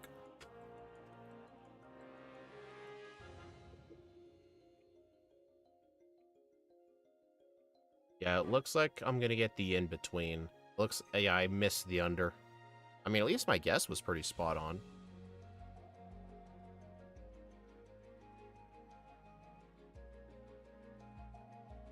I probably should have Meteor Mashed the Cradily.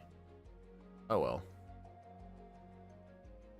133.54. 3 resets, level 67, game time of 4:30. We go ahead and put in this information. Resets.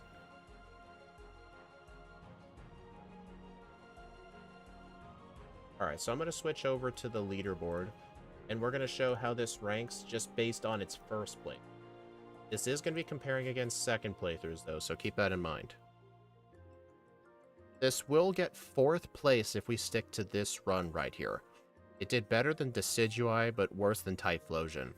This thing did not perform as good as Kyurem, and it makes sense. This thing's stats are so much worse than Black Kyurem's. The only thing that's better is its defenses. But I think its typing is just way better, but the main problem with this Pokemon here is I have to rely on moves that aren't 100% accurate. So every time I get misses, it costs time. But I think this thing can get a really good time, though, because I did do a really big screw-up in Juan's gym. I forgot to get Brick Break for the Victory Road, so a bunch of trainers ended up being really slow. And, what was another mistake I made? Honestly, we need to look at this thing's moveset. There's got to be a better way to deal with, Wallace. Let's see.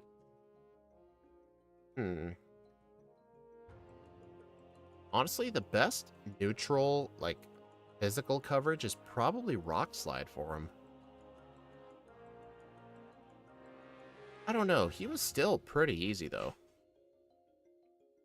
Unless... Here's what I'm thinking. Hidden Power Ghost was only really useful for Tate and Liza and Phoebe. Tate and Liza, I could have just used Meteor Mash. Because Meteor Mash is basically better than a super effective Hidden Power Shadow. Or Hidden Power Ghost. I'm thinking we replace the Hidden Power with Hidden Power Bug. And that will allow us to one-shot the Ludicolo. Plus, it is going to be a physical move, too. Plus, Hidden Power Bug helps the Tate and Liza, too. Everything but the Xatu. I think that might actually be a better Hidden Power. It does come with a disadvantage that BB is going to be a bit more annoying. But, like I said, Meteor Mash will do more damage than a super effective Hidden Power Ghost. Because super effective Hidden Power Ghost will have an effective power of 140. But Meteor Mash will be 150 with Stab. And it does come with a low chance to miss, but if I give it a PP up, PP max, it'll be fine. Hidden Power Flying? I don't know about that. I would just go Aerial Ace over Hidden Power Flying. I don't see that helping with anything.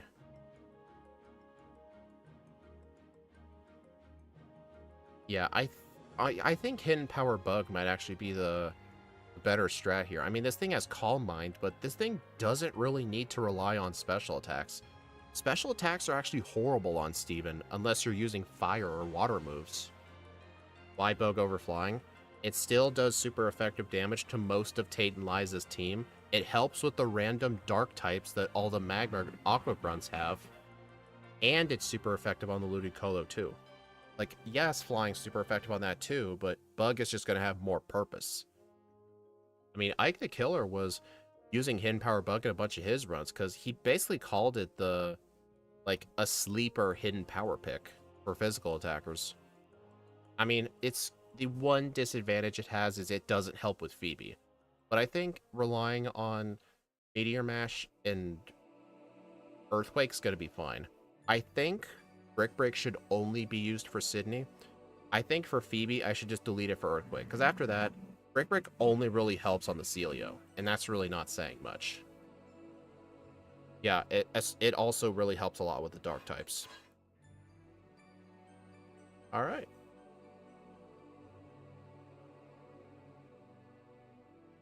Yeah, Hidden Power Bug on Sydney, so... Wait, that means there's effectively no reason to get Brick Break. So if there's no reason to get Brick Break, I could have a fourth move, which means I could teach Earthquake as soon as I get it. So honestly, that just works out perfectly.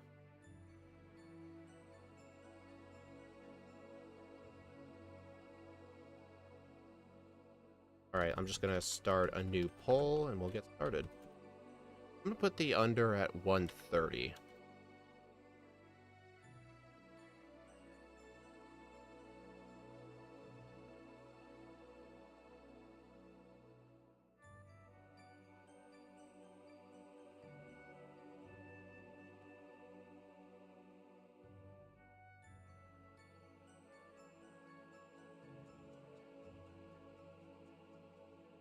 Not the best move for rock types.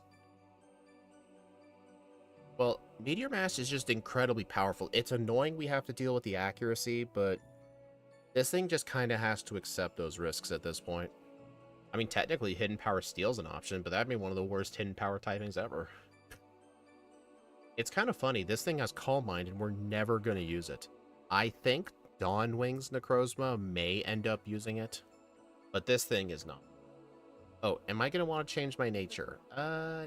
No. I think plus attack my special defense was okay.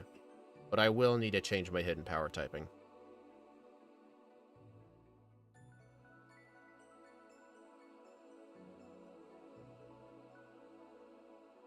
Alright, let's go ahead and load the save state. I'll need to save the game. I think Pokeball crashed. Alright, let's go ahead and load this baby up in PK Hex.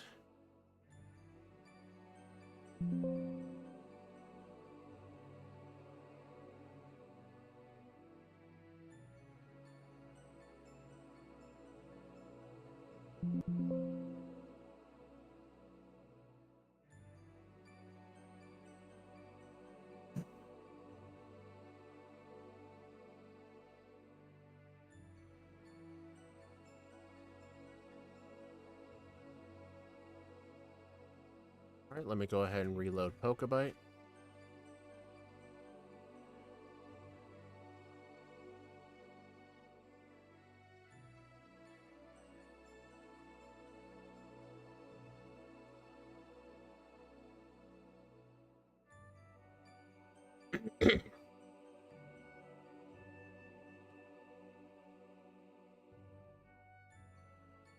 Alright, I'll need to go ahead and change this. Alright, nature's still the same. Everything else looks good. So yeah, I think my first major screw-up was screwing up the gym puzzle in Juan's gym. I think for every gym, I think I did just the right amount of training. I don't think I did too much training at all. Do I think I should still get every rare candy? The ones that I did get. Honestly, 100% yes. Just because Drake is still kind of annoying.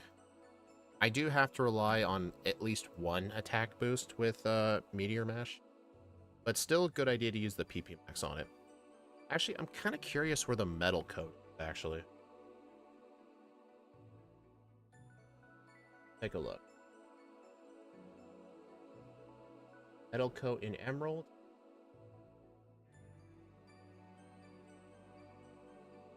Held by Wild Magnemite 5% of the time. Well, that ain't helpful.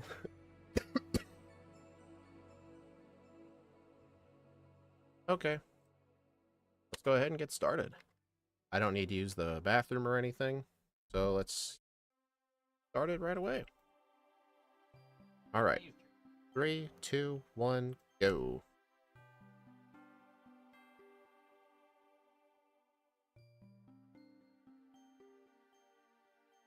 But yeah, keep Metal Claw in slot 1.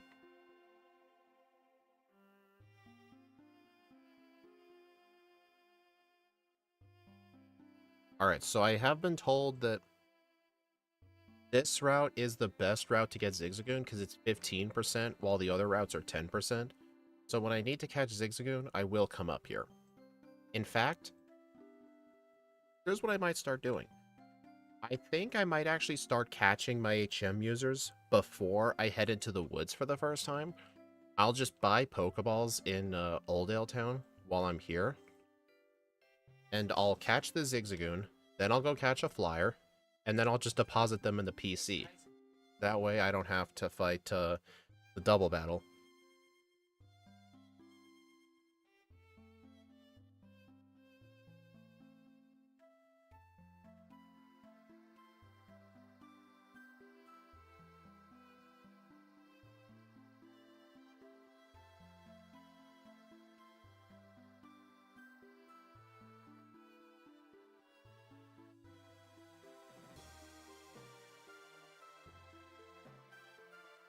Alright, so this route has the best odds.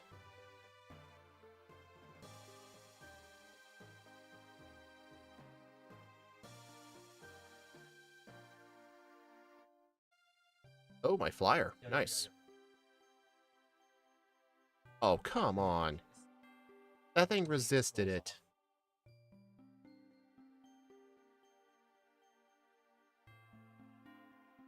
Also, an advantage of catching them early, if I get hit with Growl, they're effectively guaranteed to survive.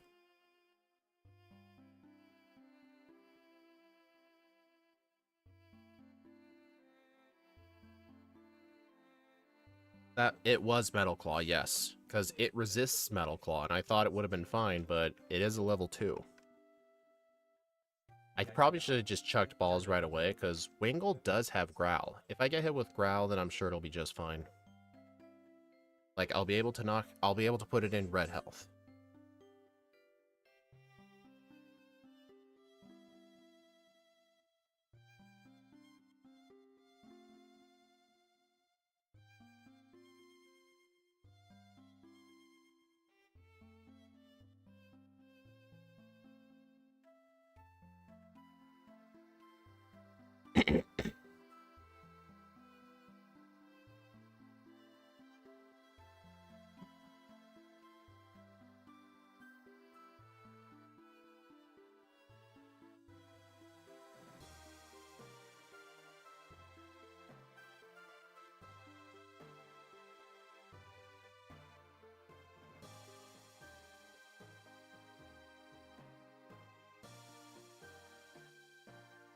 Alright, get some repels.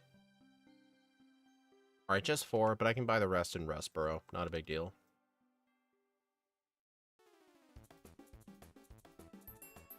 Alright, I'm gonna need to find a flyer, and then immediately go deposit in the PC.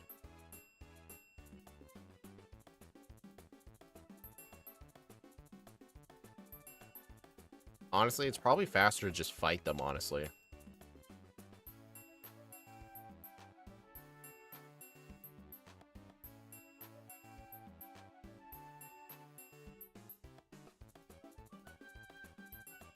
Yeah, I think it'll be just faster, because I can probably one-shot both of those things with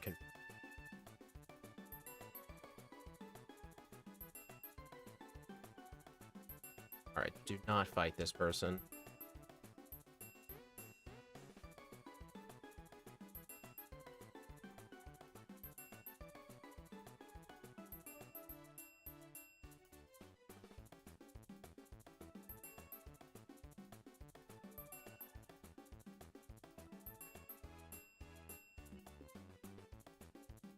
Also, I don't know why I even bothered taught Slash. I mean, I never used Slash once last run.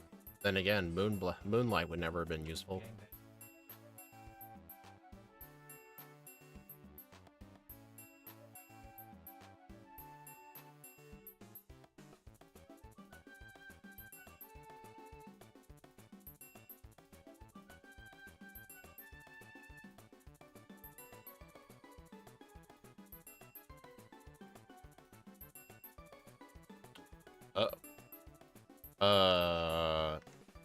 Y'all saw nothing. I thought Confusion was gonna one-shot that. I'm just gonna pretend that never happened.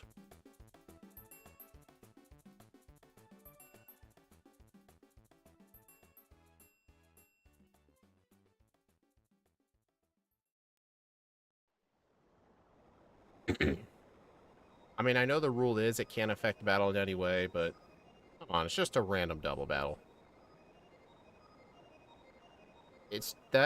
It's not like that made a difference at all in the run.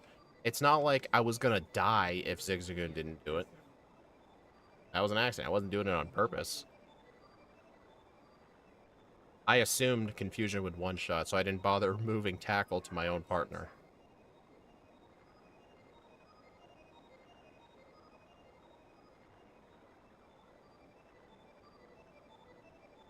This'll affect the Steven time. Yeah, probably.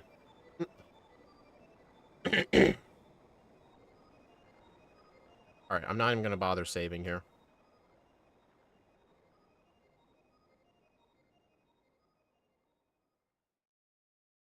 I'm curious if I can one-shot Nose Pass without an attack boost. Well, I'll never know.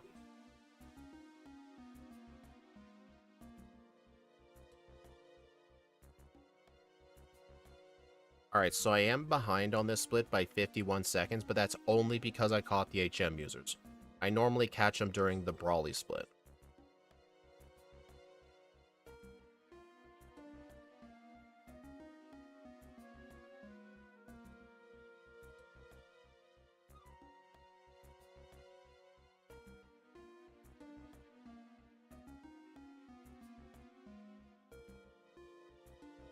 I'm impressed Slash didn't one-shot.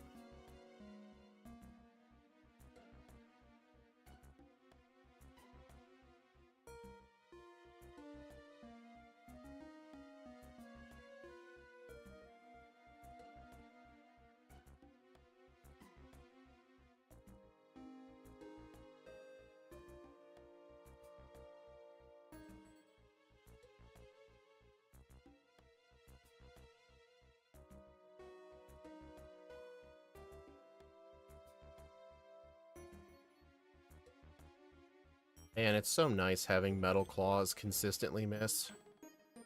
Feels nice.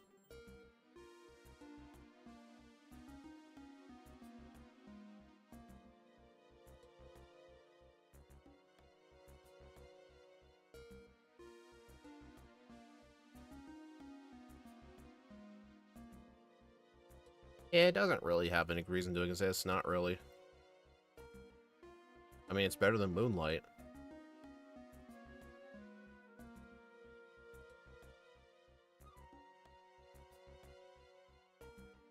It's a good thing that youngster never ever looks left or down. He only looks up or right. I mean, even with the increased crit rate, I still think the crit rate's 1 in 8 for Slash.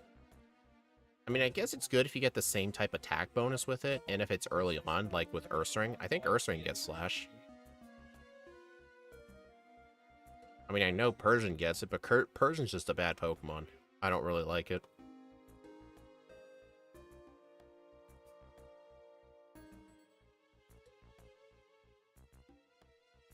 Okay.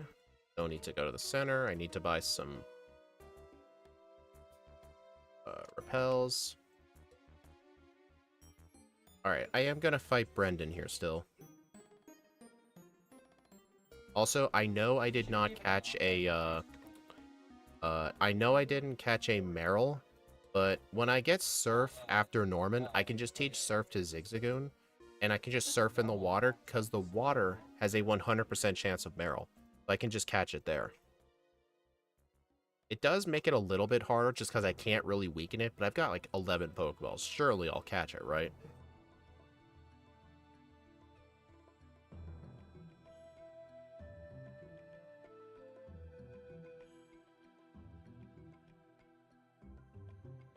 Good.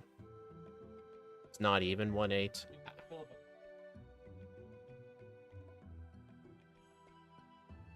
Oh, yeah. Never teach Meryl Rock Smash, because Meryl needs all 4 of her HM slots for Surf, well, Surf, Strength, Whirl, Waterfall, and Dive.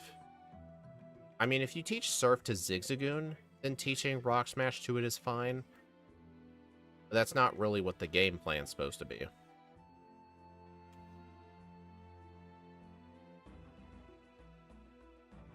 Well, honestly, teaching Rock Smash to Meryl isn't that big of a deal. You just have to teach Surf to Zigzagoon. Because Rock Smash Strength, Waterfall Dive, and then Zigzagoon gets Surf. Honestly, it actually doesn't matter if I teach it Rock Smash or not. I think last time I was just worried about it just because I guess I was so dead set on making sure Meryl had Surf that I just forgot Zigzagoon could learn it too.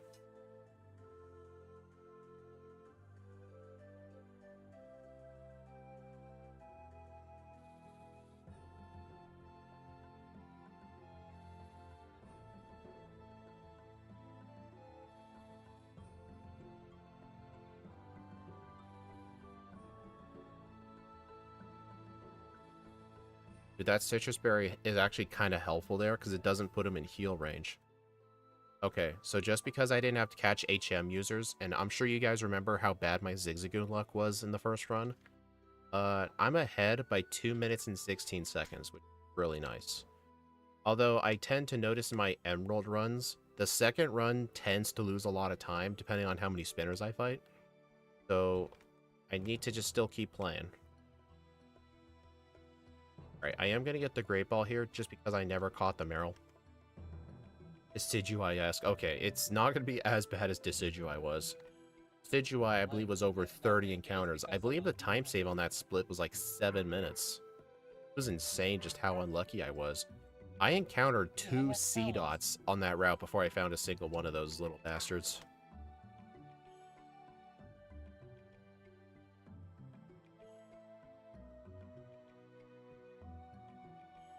Yeah, I am still going to fight the Soda House trainers because getting the 6 Soda Pop is going to be very helpful so I don't have to buy potions.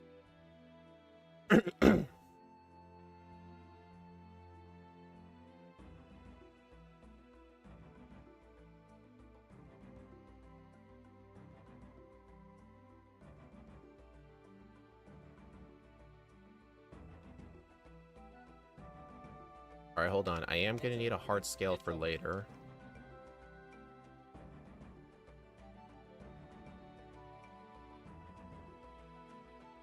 Alright, and also, if I have Hidden Power Bug, like Annie mentioned earlier, there's absolutely no reason to get Brick Break. So at least I can skip it this run, which is nice. Yeah, see, if I had Hidden Power Bug right now, all the Dark types would be one-shots, which would be kind of sweet. They nerfed crits, they had to make the guaranteed crit moves to make them usable. I mean, they still made a guaranteed crit move called Flower Trick.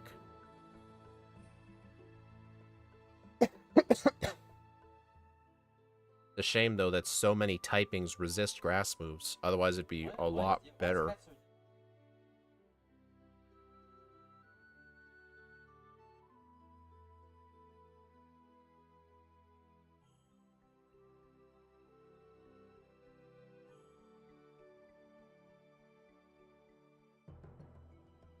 Honestly, the only reason Pokemon even introduced critical hits was mainly to counteract stall tactics.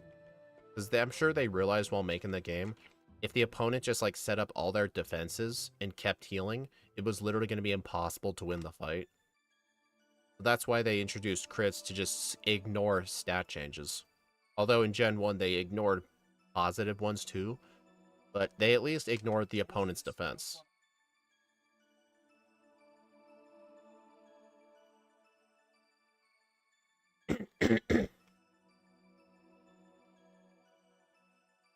Magnitude 10. Sweet.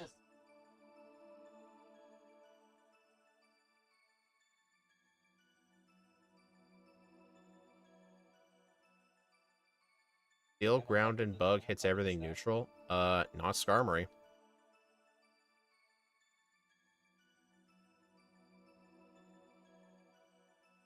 No, do not. Well, should I get... I should get the PP up. Because I am going to sell the PP up for proteins. Because I feel like buying all of those protein made a huge difference in the run.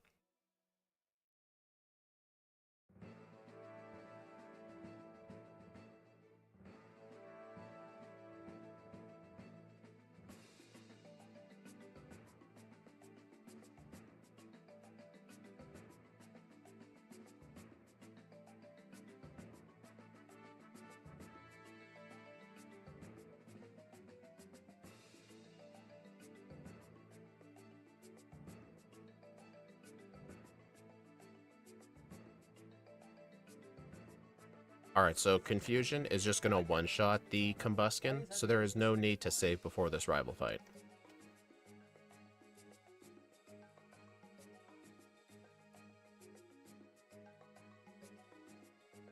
Wasn't there a backport I did in Emerald where the rival here was absolutely painful? I think there was one. I don't remember.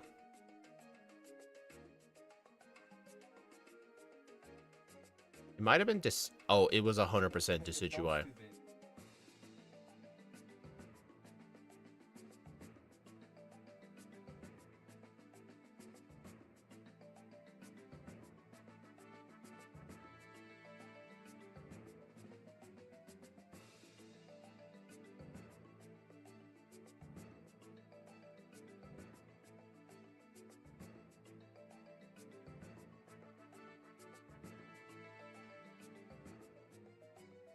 Oh my gosh, get the elixir.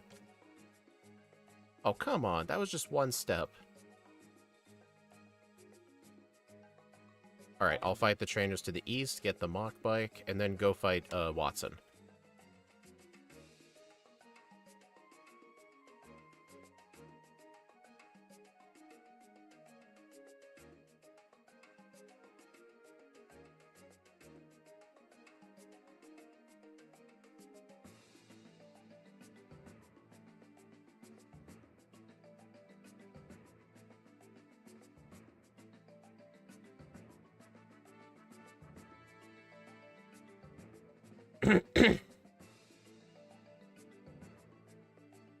Oh.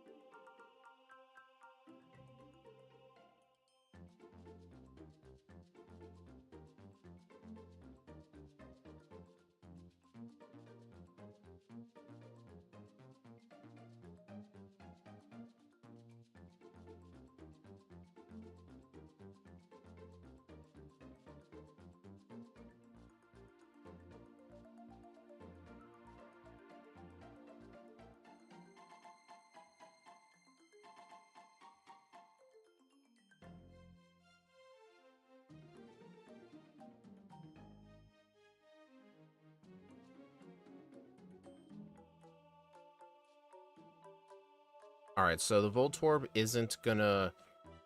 We're not gonna outspeed the Voltorb on Watson's team, but I don't really think it matters. His Voltorb's not that good. It's only really scary if he uses turn 1 self-destruct or paralyzes me with Spark.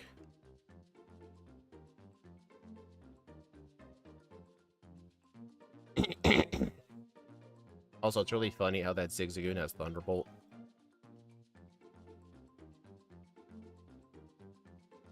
Alright.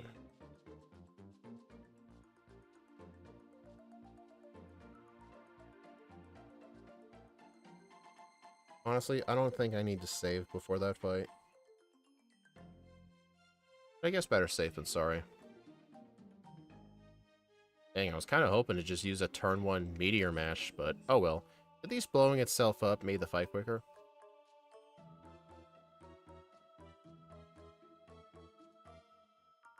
Sensory, thank you.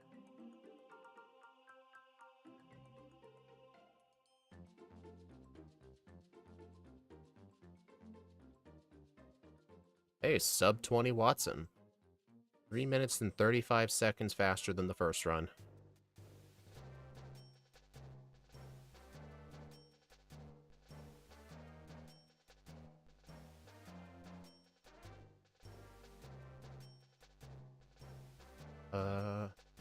Rock Smash.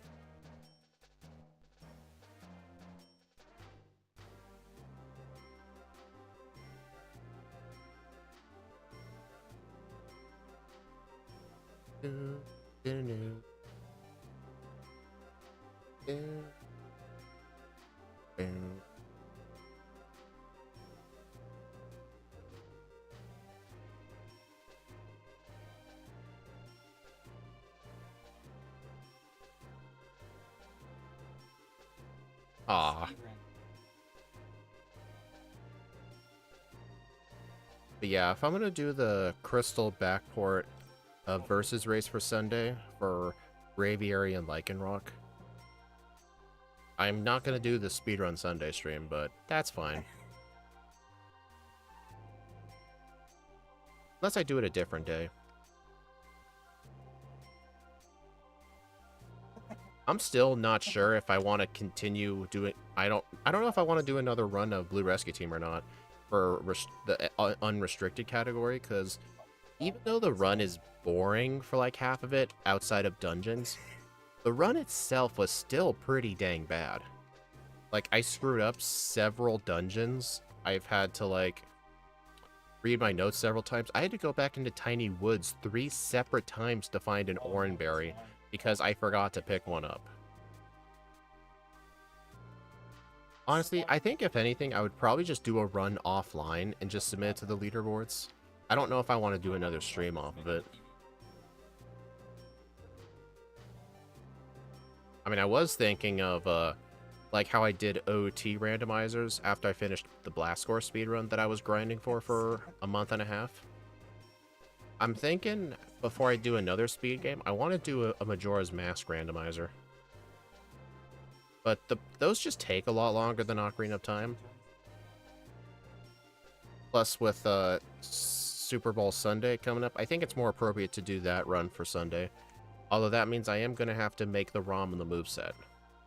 I'll ask Steve and see if he can make the moveset.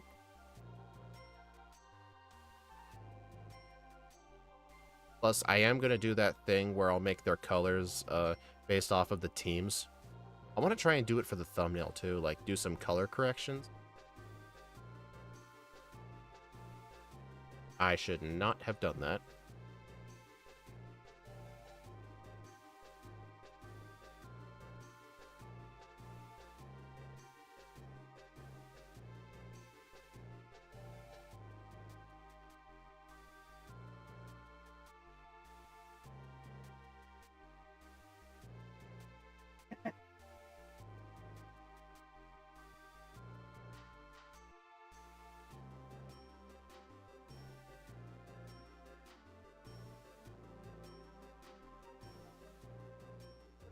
Alright, buy as many super repels as I can.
Anyone know when the new Switch will be out? I think they only ever released a teaser. I think they said the actual trailer is going to come out in April. So I think by April, they're going to announce when it'll come out. And it looks like it might launch with a Mario Kart 9. And based on what I've seen online, apparently it's going to have support. The new Mario Kart's going to have support for 24-player races, which is just insane to me. That's just a lot of players. Plus, the game looks incredibly good.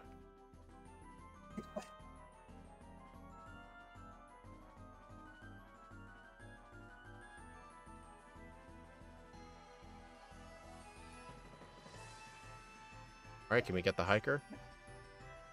Darn. I mean, Annie, you don't really have to worry if you already have a Switch, because the Switch 2 is still backwards compatible. I think it'll just mean, like, future releases will only be on Switch 2. There might be games that actually dual release, I'm not sure.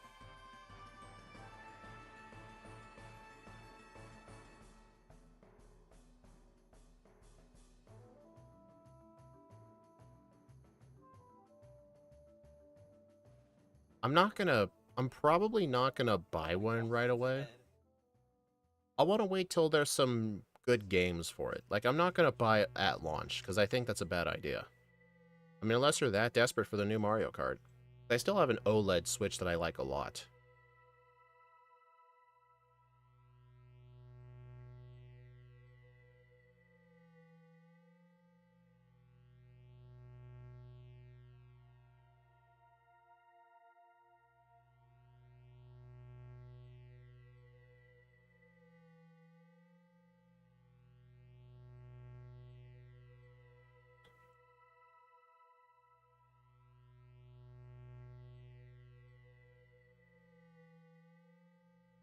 Why did I not use magnitude?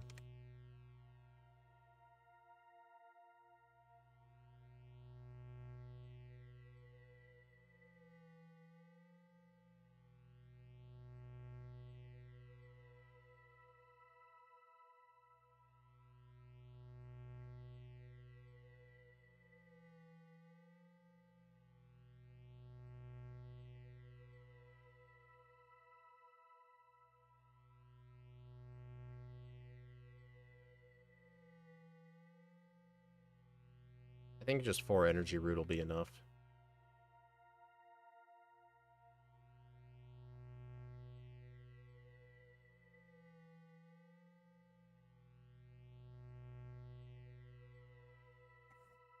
Alright, I'm gonna need to make sure to save. Oh no.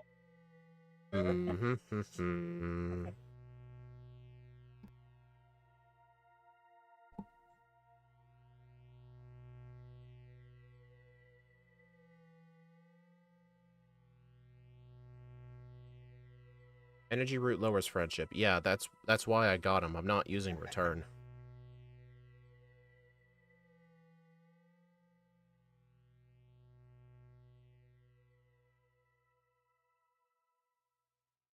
Oh, dang. I think only a magnitude 10 would have killed that thing.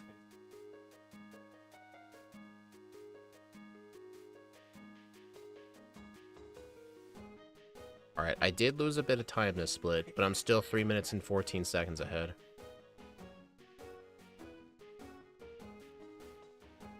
No, ZA will only be on Switch. The original teaser for ZA was announced for the Switch. It's not going to be Switch 2.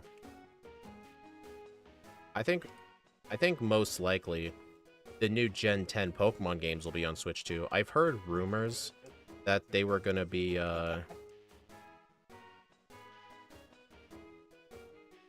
dual release for Switch and Switch 2, but I really don't believe that. They haven't done dual console releases for Pokemon since Red and Blue Rescue Team, and I think that was a big mistake.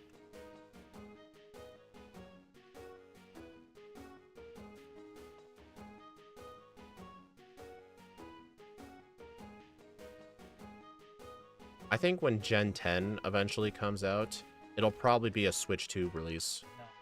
Maybe, we'll see though. I can't predict the future.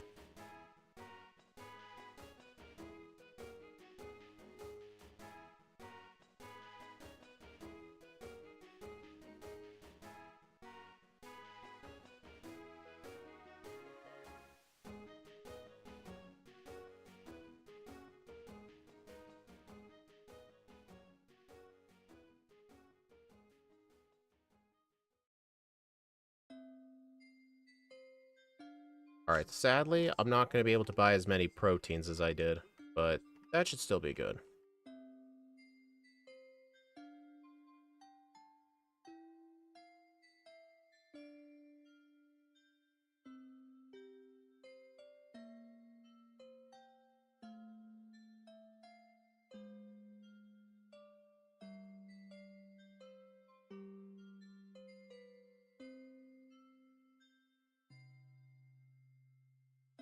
I have to go. Might catch up later on Discord. Yeah, John, I think after this stream, I will be working on some more notes for the ROM hack I'm making. So if you want to join in and I'm there, feel free to.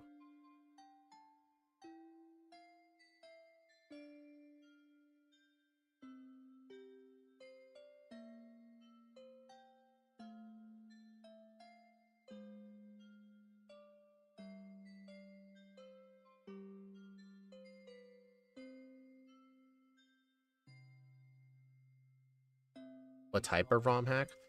I don't know if I should keep it a surprise or not. I'll just say the basics of it. Hold on.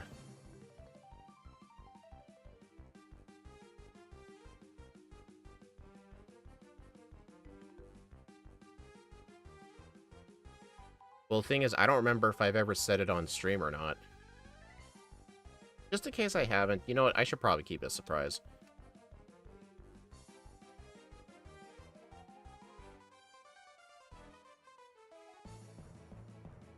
I mean, I've been working on it by myself for quite a bit, but we're now at the point where we need to start thinking of other ideas for it.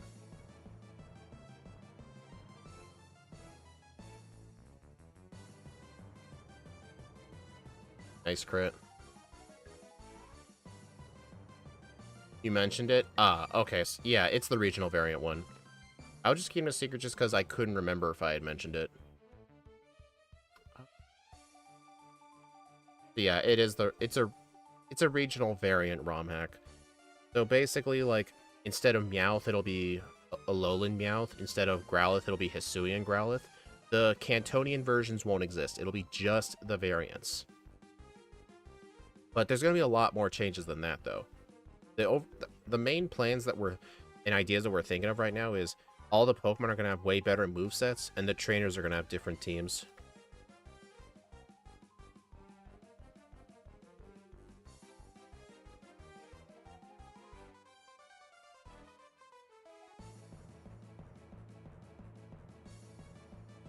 Alright, now I've just got to look for Meryl.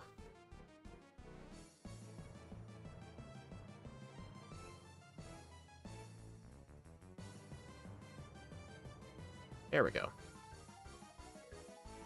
Alright, hopefully this will be enough.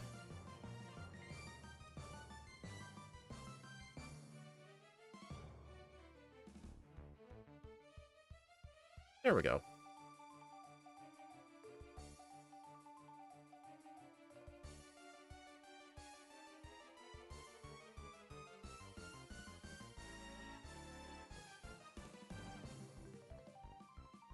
Whoa, I was just going fast. I literally cannot believe I skipped them.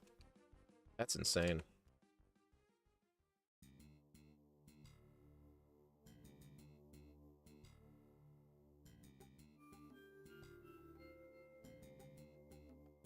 And I run into these guys.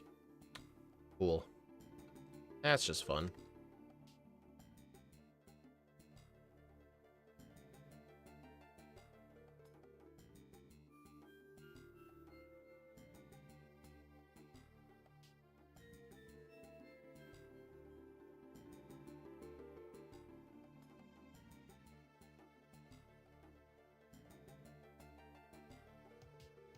Well, that's embarrassing.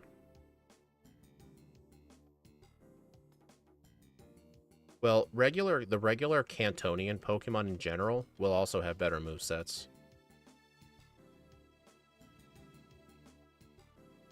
We're even going to be backporting several different moves. Basically, we're going to have basically every single type will have a move that's at minimum 80 base power. Half the types in Gen 1 already have one of those, but a bunch of types don't.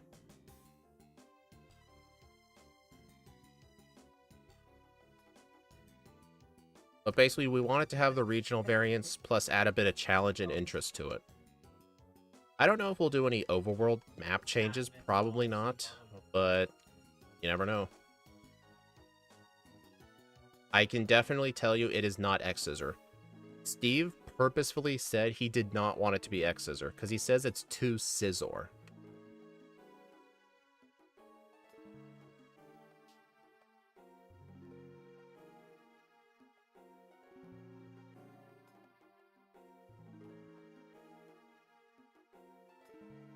Alright, I'm going to fight these both at once. Hopefully Rock Slide will just be enough to one-shot both of them.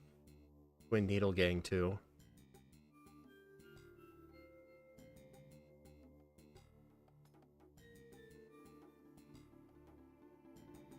Actually, in order to backport a bunch of those moves, I've actually had to delete moves from the game. We deleted around 7 or 8 moves from the game to exchange for those better ones. But to compensate, like, a bunch of the moves will, and a bunch of Pokemon's movesets are going to get changed anyway, so no one's going to miss them. Like, one of the moves we deleted was Focus Energy, just because the move is stupid and it's broken. We deleted Kinesis from the game, because in Gen 1, Game Freak did not give Kinesis to Kadabra by level up by mistake. They only did that in Yellow version. There were some other moves we deleted, like I did delete Waterfall, because only Goldie and Seeking have that move, and well, why would you ever use Waterfall when you can just use Surf? Did I delete Rage? I did not delete Rage because that is a TM. Deleting TMs from the game is extremely annoying. It takes a lot of time, and Steve and I came to an agreement that we're going to leave the TMs alone. So Rage, Razor Wind, Explosion, Self-Destruct, they're still in the game. Sadly.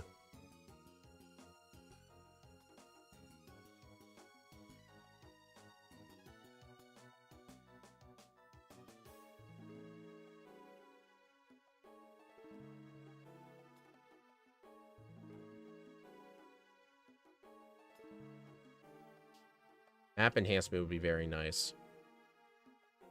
Actually, another thing I was thinking of doing is, you know how there's 3 different versions of Gen 1 front sprites? There's the red and green version, there's the American red and blue version, and there's the yellow version.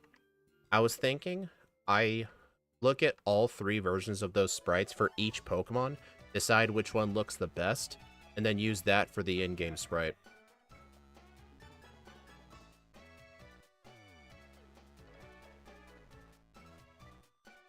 And you may ask, why not look at back sprites? Back sprites are actually the same in all of Generation 1. Like, even in yellow version, the back sprites are still the same as red and green. If you always wondered why most of the back sprites look bad, is because they were made for red and green. When Game Freak released red and blue overseas, they edited the front sprites to make them look better, but not the back sprites.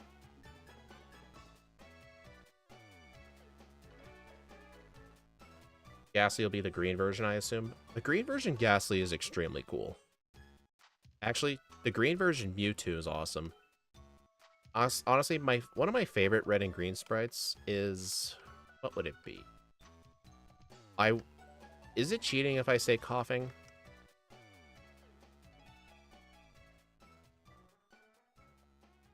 I don't think that's cheating, is it? No, but I guess if you don't count that...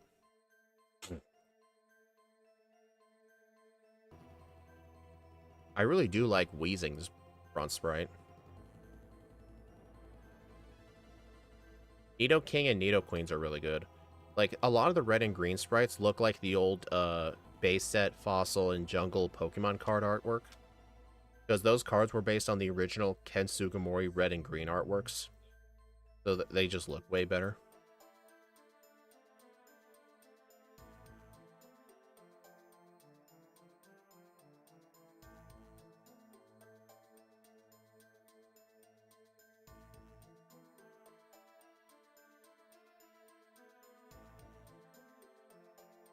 And also, unlike my other, I mean, I wouldn't really call these backported solo runs ROM hacks. I consider these backports. But when the ROM hack gets finished, it will be available for public release. It's going to be for free, too.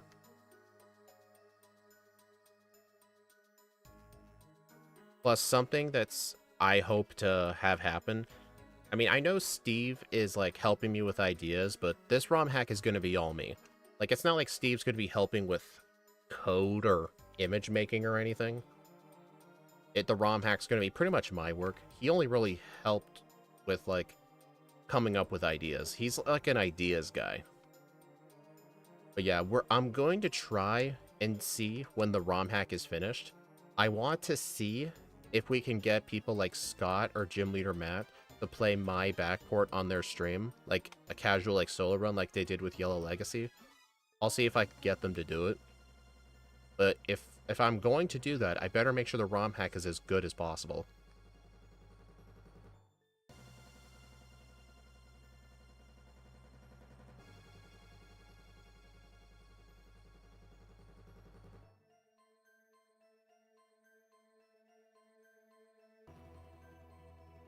But I will need to make sure to have all the credits available, because most of the front and back sprites for the regional forms were not made by me.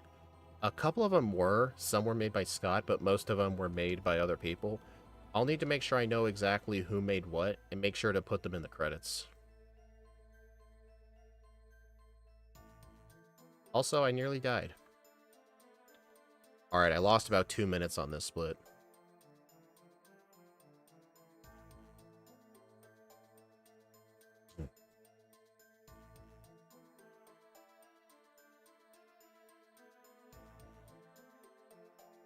Alright, do I want to teach Hidden Power right now?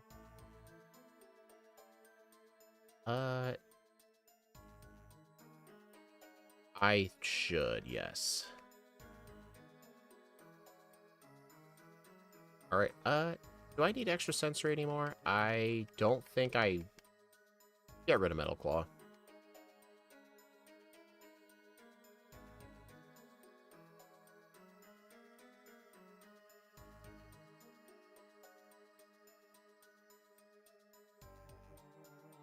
Yeah, there are going to be a bunch of things we'll leave alone to keep it, like, the Gen 1 feel. Like, I'm pretty sure Steve and I will still make Psychic immune to Ghost. We'll keep it the Gen 1 type table. Like, we'll have Bug and Poison weak to each other. I mean, we'll add the Dark Steel and Fairy types, though, obviously.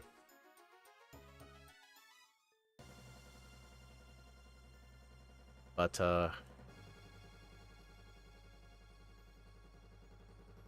what else was I gonna say? I don't know. Steve mainly just helps me with ideas.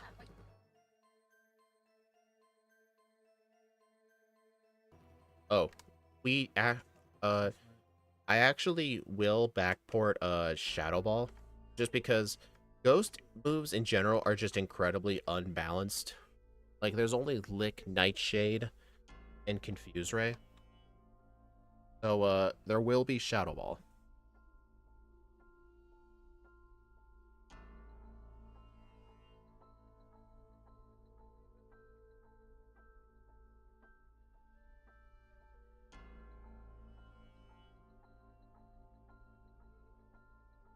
I mean, there's no planned release for this ROM hack either. I only just work on it whenever I have free time, and if I feel like working on it. But it's gonna be awesome.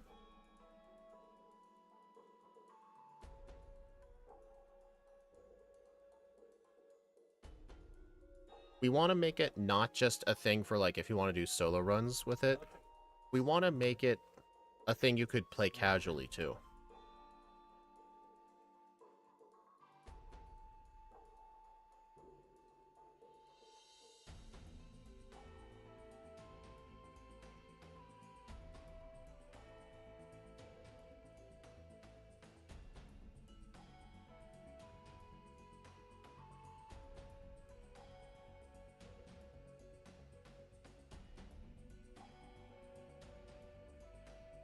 Alright, I want to delete...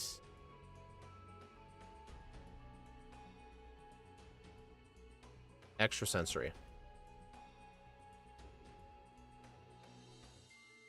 Yeah, so I'm gonna keep Hidden Power, Meteor Mash, and Rock Slide.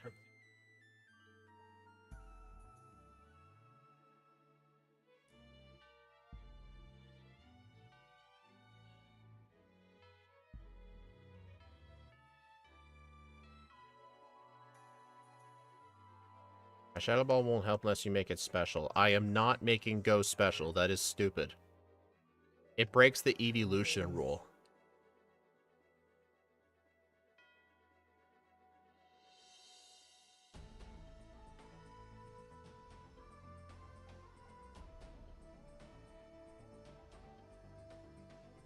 Like, I'm not a fan of what the Yellow Legacy ROM hack does by swapping Ghost and Dark to be physical special, like swap them. I'm not a fan of that at all, because that completely changes how the game works. That'd be like for Gen 1 making Psychic weak to Ghost. Like, yeah, it's not supposed to be like that, but that's just how the game was made. That would be like the equivalent if you try to fix the Gen 1 crit rate. I don't know if he did. I don't know if Smith Plays actually did do that. I don't think he did. But if he did change the Gen 1 crit rate to be like other games, then that is one of the worst changes you could ever make.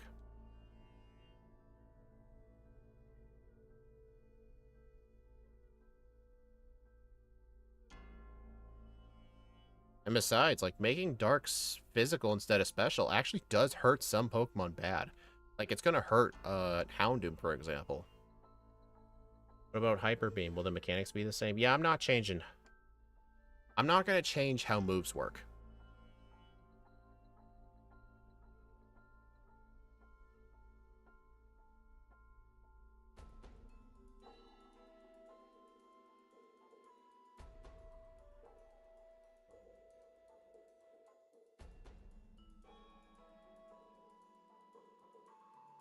Alright, now I've got to do the dumb Magma Aqua sections. Or at least Hidden Power Bug is going to help a lot with the Dark types and the random Baltoys.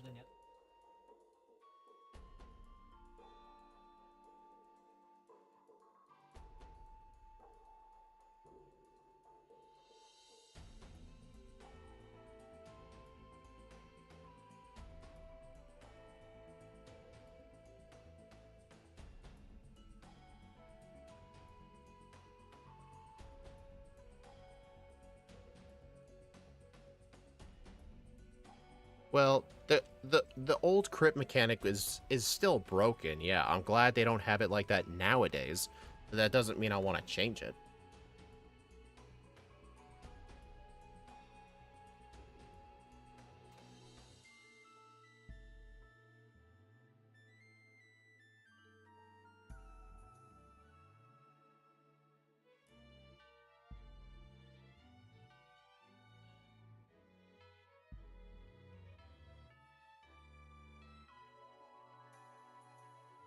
The only change Smith was made Focus Energy actually work. Oh, at least mine doesn't have to worry about that because I deleted Focus Energy from the game in order to backport a better move. I mean, I'm sure I could backport moves without deleting those other moves, but I mean, honestly, for a ROM hack, no one's going to miss those moves, will they? Nobody's going to miss Focus Energy.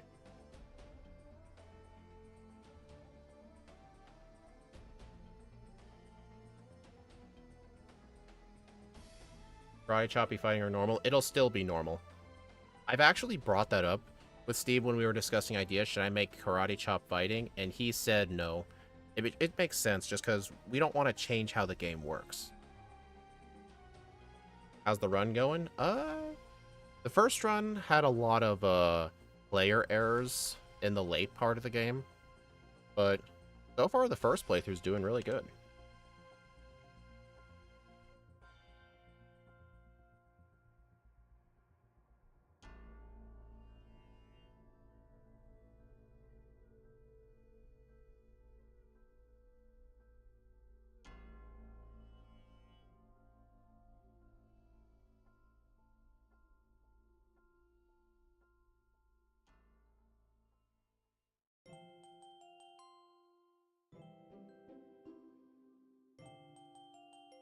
I hate the modern crit form because it lessens the benefit that the speed stat has. Speed is one of the most important stats in actual competitive battling. Like, the whole win or loss situation revolves around the ability to outspeed the opponent, especially with how the power creep worked with the speed stat. Like, it's gotten to a point where Pokemon like Electrode most of the time aren't even that good, just because there are a lot of Pokemon that outspeed Electrode now. Well, plus, the fact that crits used to be that common with sub-Pokemon would make some of them just really broken.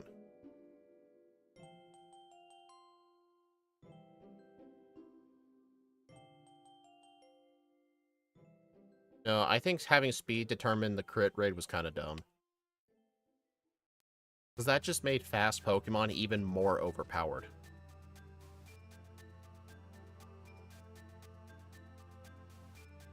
Oh my god, stop it.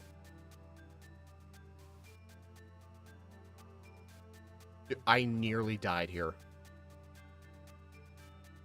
It was just flinching me like nobody's business.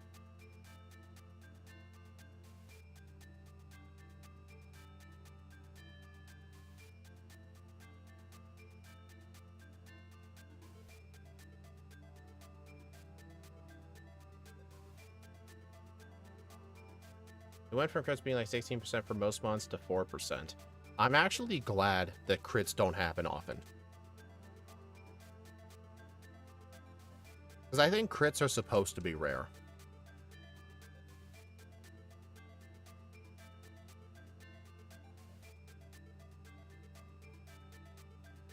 I think 16% chance for a crit was too broken.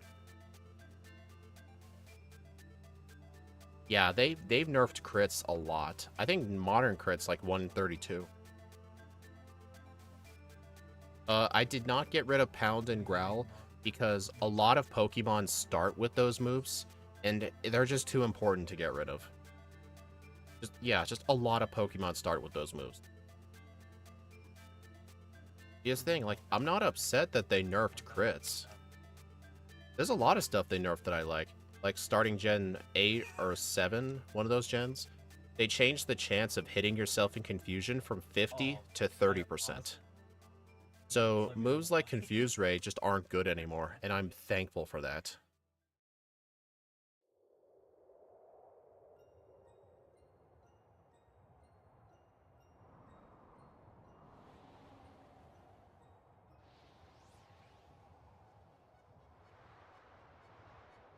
Like Psychic being immune to Ghost. That's the whole Gen 1 charm. That's the charm of Gen 1. I think it is stupid that Psychic's immune to Ghost, but I'm not going to change it for my ROM hack, because that's just changing Gen 1.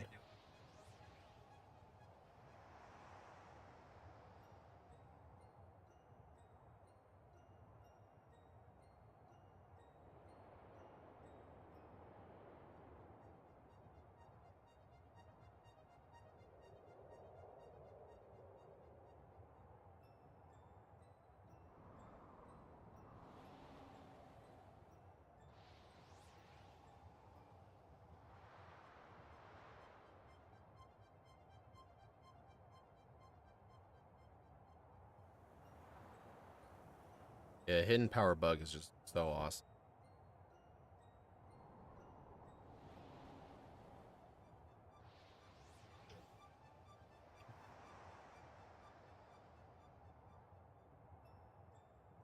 Did I get that? Nope.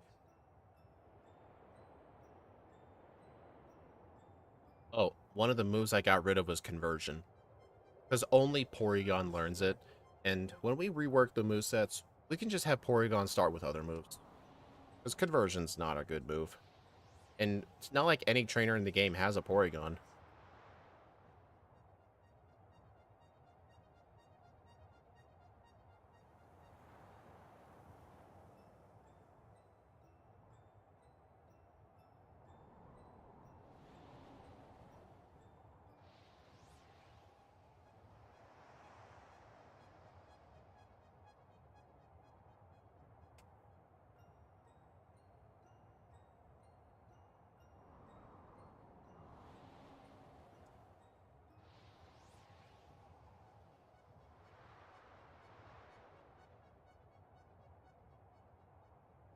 Leer, Tail Whip, Smog, Supersonic.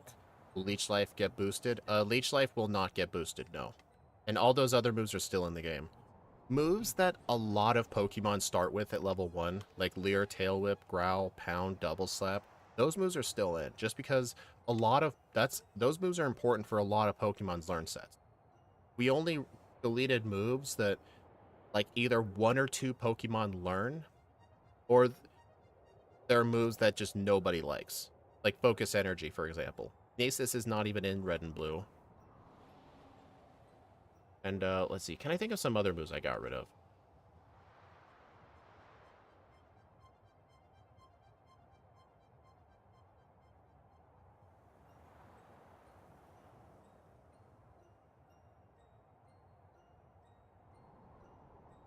Oh, one of the moves that I did get rid of was Guillotine, just because only Krabby and Kingler get it, and it's super late into its learn set, and Krabby and Kingler are just so slow they can never really use the move well. So I did delete that move. Yeah, effectively very bad signature moves.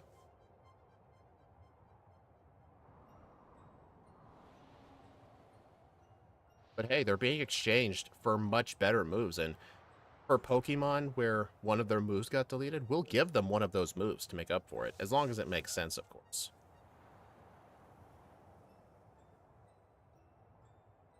Yeah, I didn't want to get rid of Crabhammer just because Crabhammer is a pretty decent move.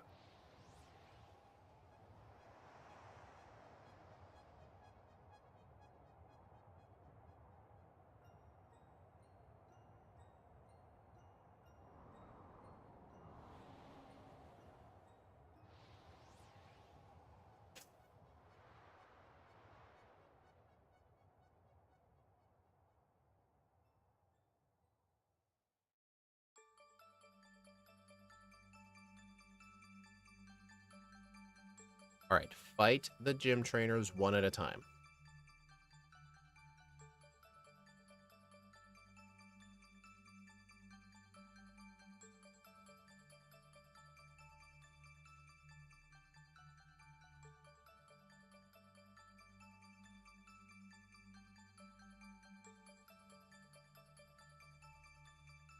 Gangler will be more bad as happy as he was before because they have the four moves that actually matter. Sword Dance, Body Slam, Hyper Beam, Crabhammer. Yep, pretty much. Wait. Let's see. There we go.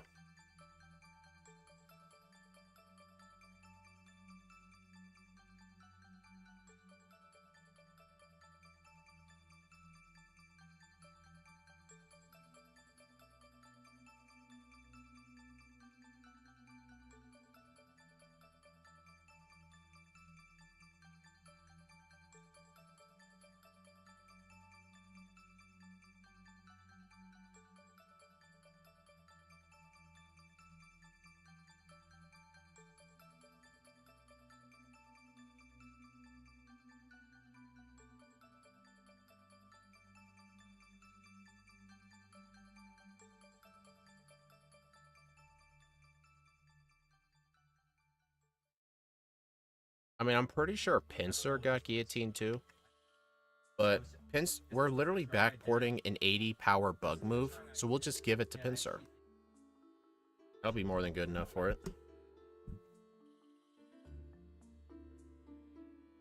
Alright, hidden power bug. Blade all. Oh, that crit actually did matter.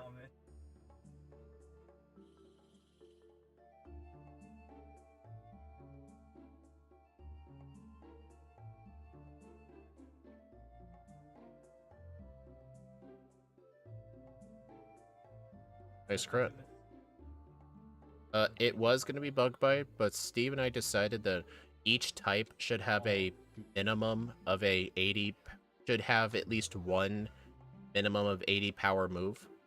So, we are backporting Bug Buzz.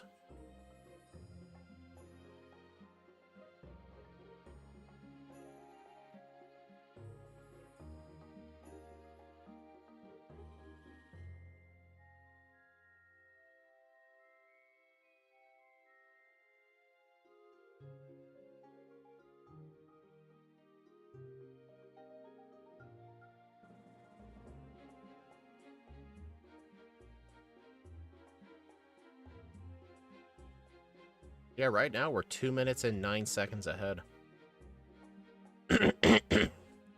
Plus remember, a lot of this thing's problems occurred during the Juan split, where I had to fight a bunch of his gym trainers because I screwed up the puzzle. I've got a lot of time I can make up. Plus, I need to remember this. I don't need Brick Break. As soon as I get Earthquake, I need to delete Rock Slide. A neat idea. I don't think of a special move. Bug Buzz also 90 BP. Bug 9 Gen 1 would help out Pokemon like Butterfree. Exactly. It's gonna make them a lot better. Plus, the availability of more bug-type moves is actually gonna also nerf Psychic types, even if at the same time, they're not gonna be weak to Ghost.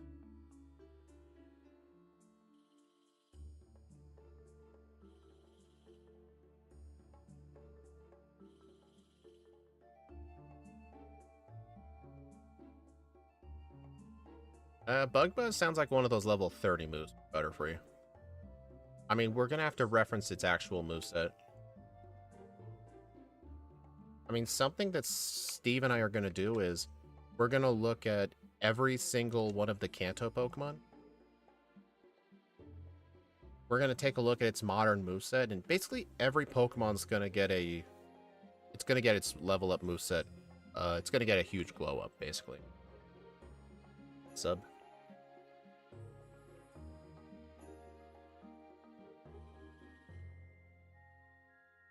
Alright, I'm just using Meteor Mash just so I can get an attack boost. Yet the Tang got one. Cool.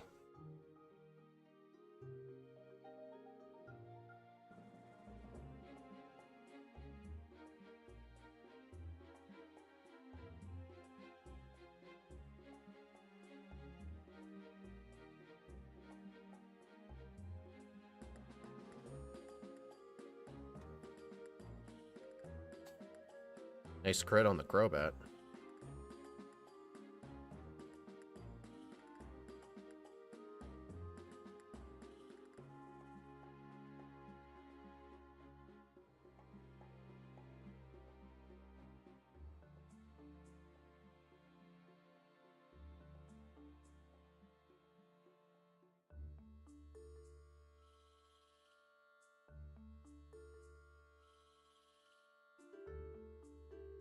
Hey, Shadow Stitch. This playthrough's been going really nice, actually. The first playthrough for Dusk main Necrozma had mainly just a lot of player-induced errors in the late game. For example, in Juan's gym, I messed up the puzzle, and I had to fight like 4 or 5 of his gym trainers.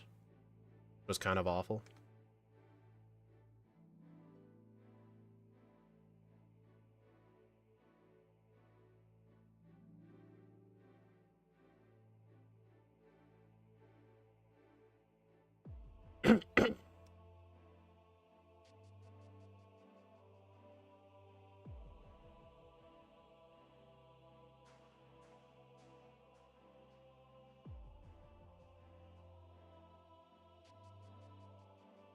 Come on.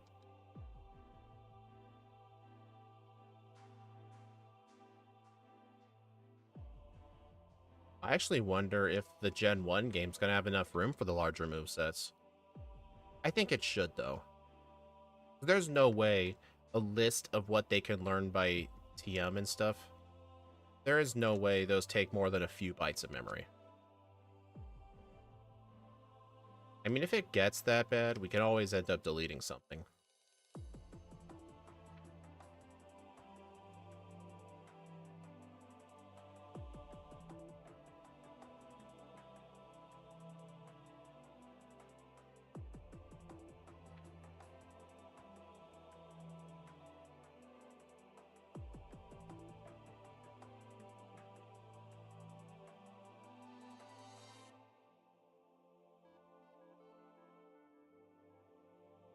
Hey, nice, I got my attack back. Stop doing the flinching.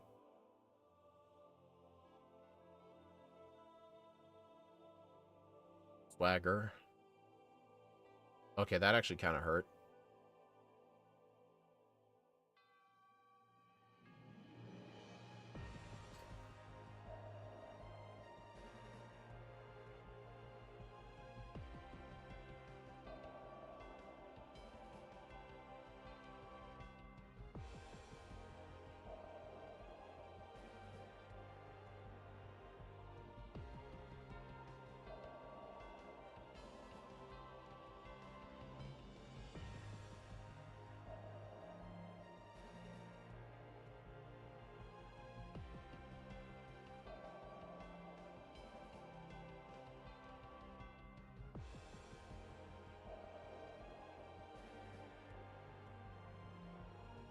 Oh, I need to teach Earthquake over Rock Slide before I forget.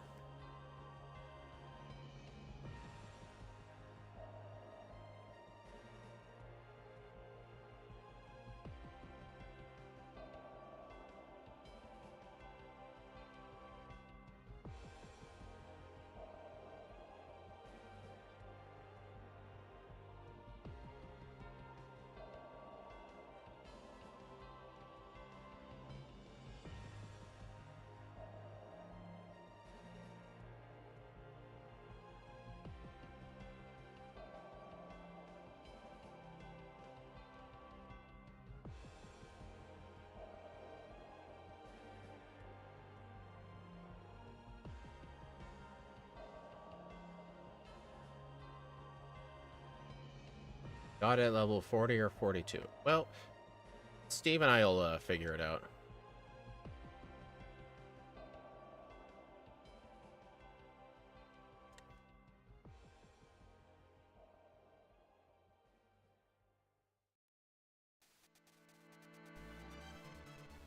Oh, yeah. Yeah, Dragon Bug fighting. We actually did backport another good fighting move just because submission being the best general fighting move for Pokemon is just really bad. So, we're actually backporting Brick Brick. It's basically one of the more powerful fighting type moves that a lot of Pokemon tend to get, because once you get past 80, it's mainly signature moves. Like, we looked on Bulbapedia for, like, every fighting move. Oh my god.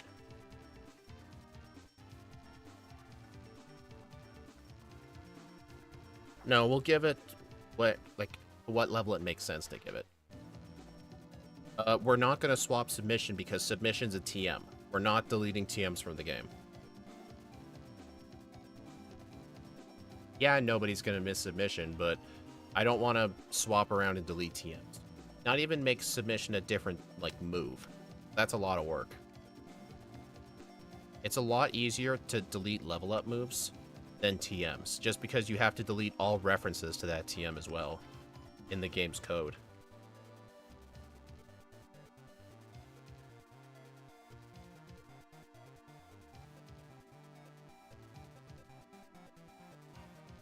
There we go.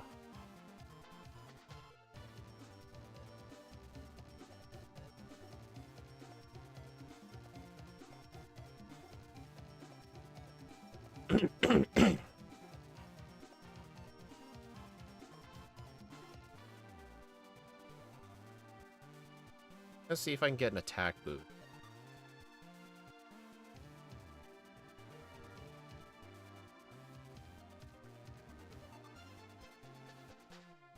Oh well.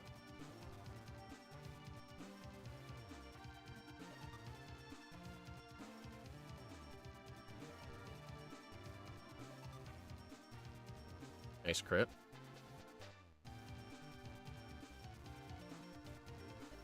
Uh-oh.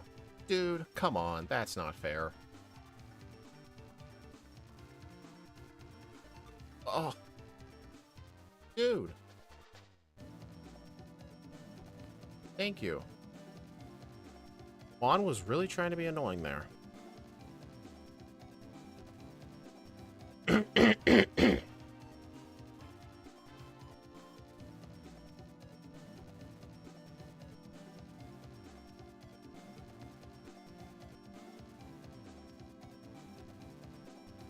Juan is just one of the worst gym leaders is the worst gym leader in Emerald.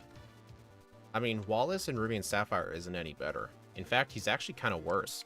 Instead of a Kingdra, he has Milotic.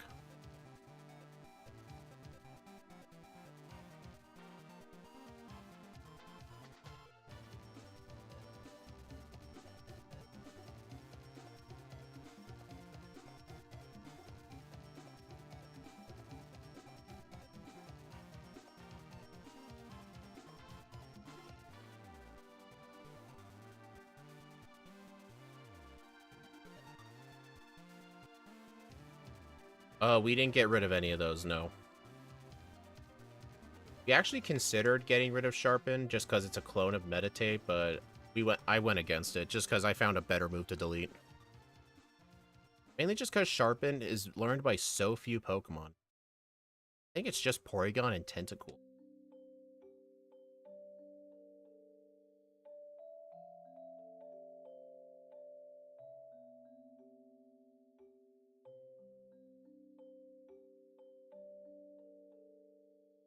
Are there any other rare candies I can think of?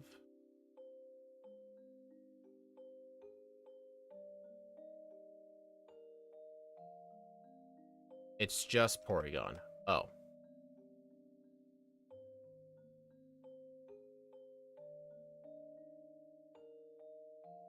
Or is this my final moveset for the league? Yes. And then on Steven Stone, I'll just use the move relearner to replace Substitute with Iron Defense. And then I'll teach Rest in the place of Hidden Power Bug. Yeah, Hidden Power Bug.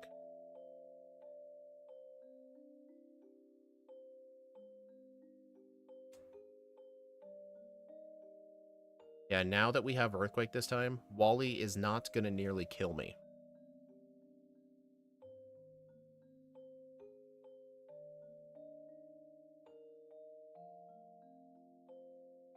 Nice, I got an attack boost.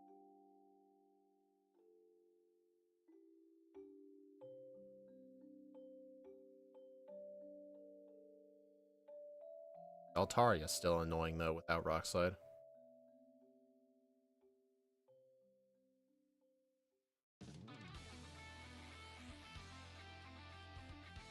Honestly, Sharpen would have been a good move to delete. We could just give Porygon Meditate instead. It's literally identical.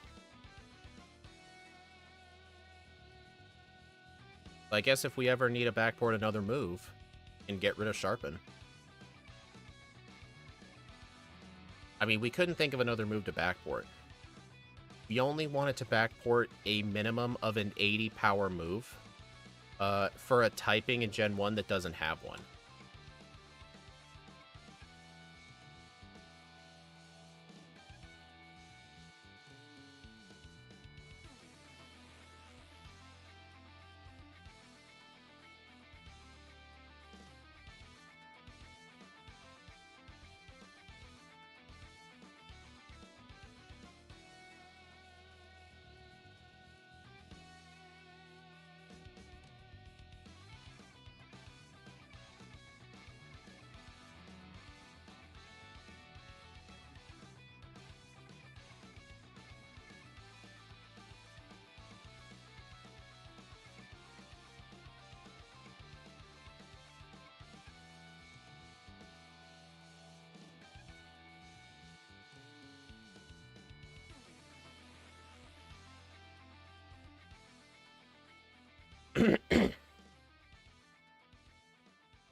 You know an interesting fact?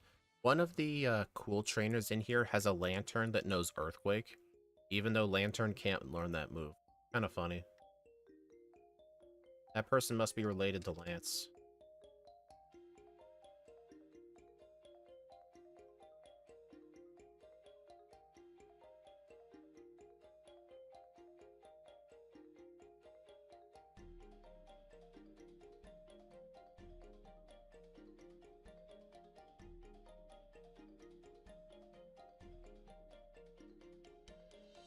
Alright, and I should use all my rare candies before the league. Especially since I don't have Hidden Power Ghost. Actually, without Hidden Power Ghost, yeah, I just have Meteor Mash and Earthquake. Yeah, I should use all my rare candies before the league. How close am I to a level up, actually? Not even close. Okay.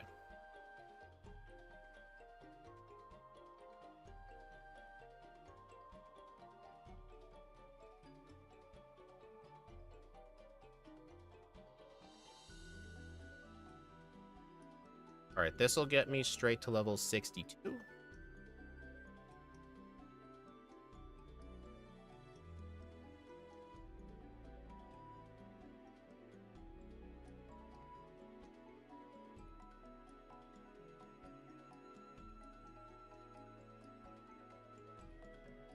Oh, I never used my PP Max.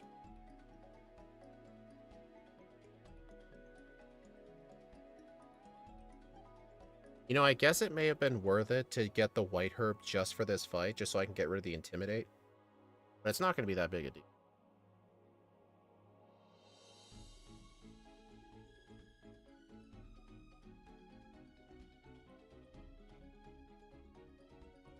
Oh yeah, Hidden Power Bug double helps for Sid, because 2 of his Pokemon are 4 times weak to Bug. Honestly, Bug offensively is sort of decent.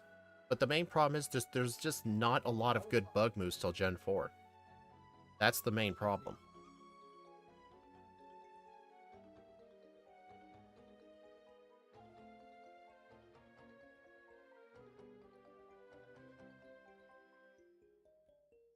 Alright, so I think Phoebe's going to be a little tougher, but honestly, with the higher level, I think Meteor Mash might be able to one-shot both of her Dusclops.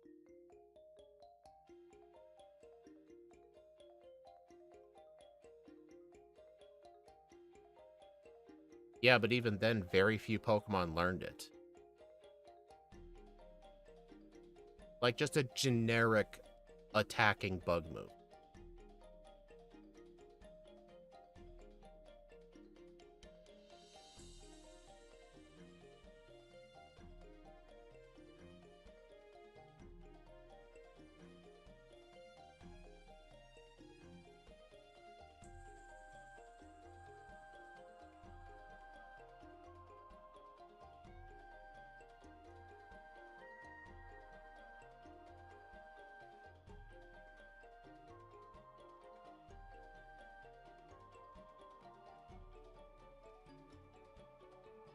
It's just a bit annoying how I have to rely constantly on an 80 power move just for it to not do the one-shot there. I mean, at least Earthquake can get the job done, too. Oh, I'm looking at Black Curum's time. There is no guarantee for this, but this thing might actually be able to beat Black Curum. Which I honestly was not expecting.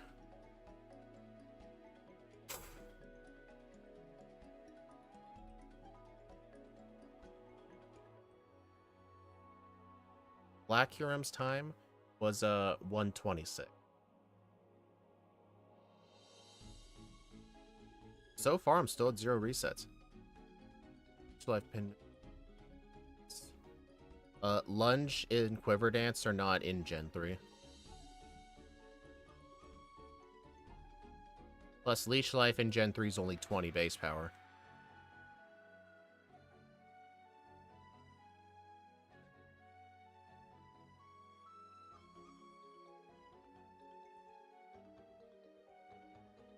No, surprisingly, Meteor Mash is pretty accurate for an 80 accuracy move. It's kind of weird.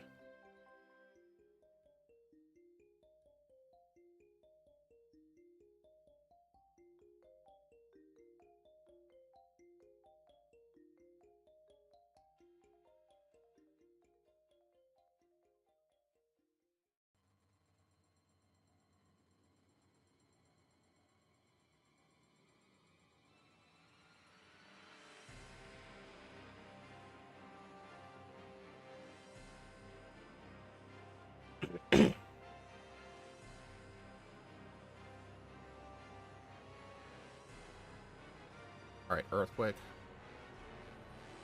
Water Spout. There are no attack boosts.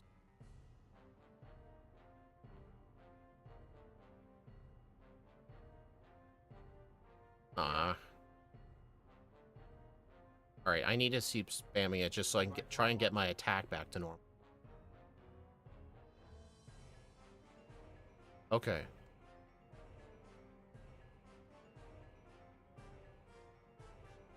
Okay, thank goodness I got that crit, because that Earthquake from the Gyarados would have hurt so bad. That it actually hit.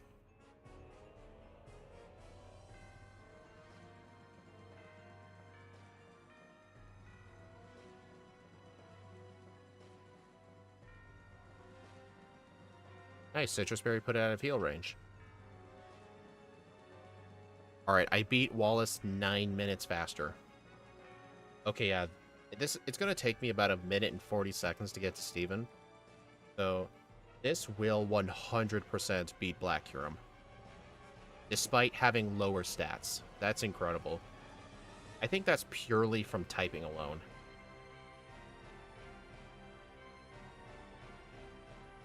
Pin Missile we were considering getting rid of for a better bug move, but it is used by Jolteon, and Jolteon does have some good uses for Pin Missile, so we kept it in.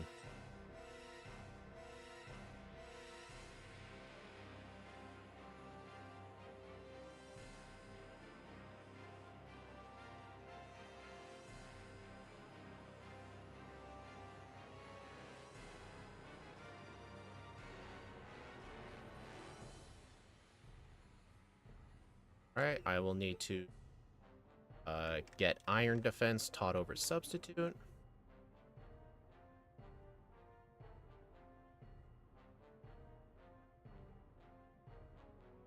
And then rest over Hidden Power.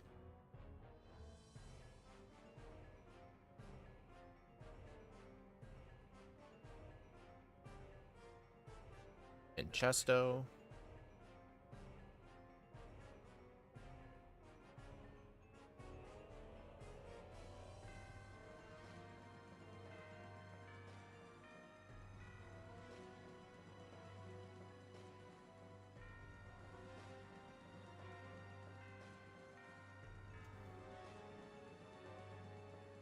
I did not buff Pin Missile, no.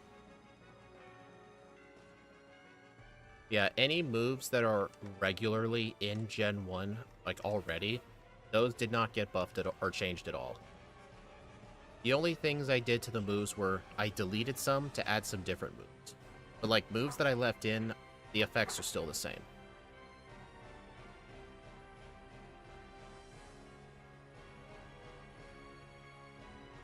Something I should bring up with Steve, though, just for his opinion. Should we take the Kanto Pokemon that became part Fairy later? Should we give them the Fairy typing? Because all the Pokemon are going to get better movesets anyway, including backported moves. I'd have to ask him, see what he thinks. Come on, give me an attack boost.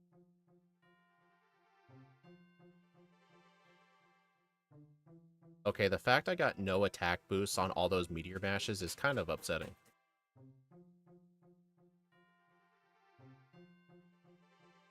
Uh-oh.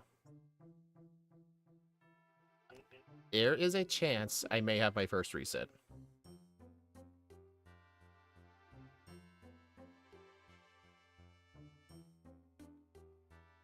Well, at least I got an attack boost. Alright, Reflect's done.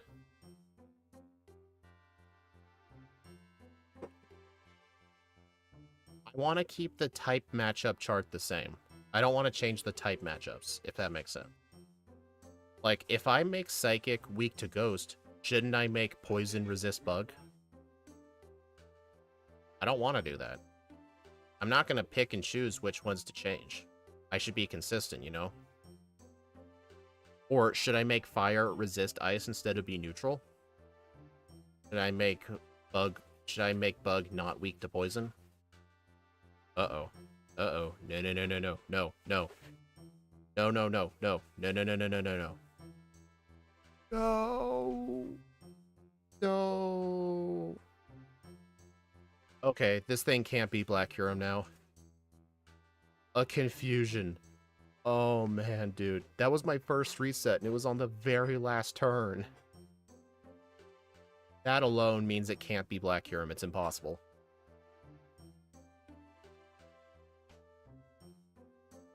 Honestly, I kind of blame the fact that I got an attack boost super late. If I had gotten it a lot earlier, Steven would never have swapped out his Skarmory. I assumed he was going to switch in Metagross. Dude, where's the attack buff? Dude, come on, don't give him a defense buff.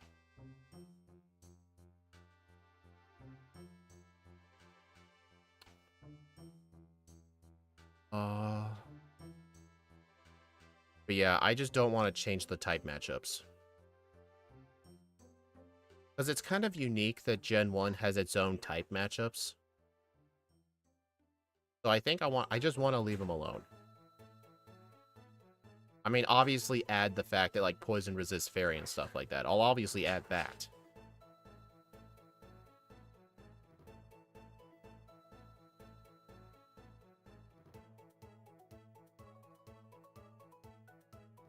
Dude, where are the freaking attack boosts?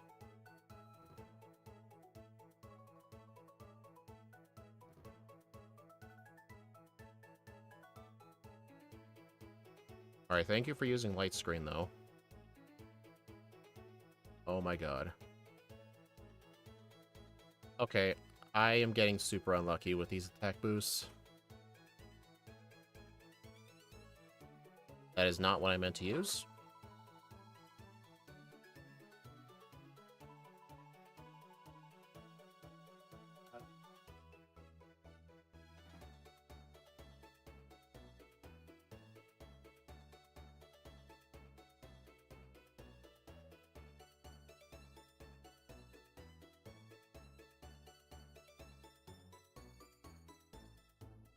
Finally. It took so many of those. This is potentially going to remain in 4th place, all because of bad luck at Steven. Just Moonblast.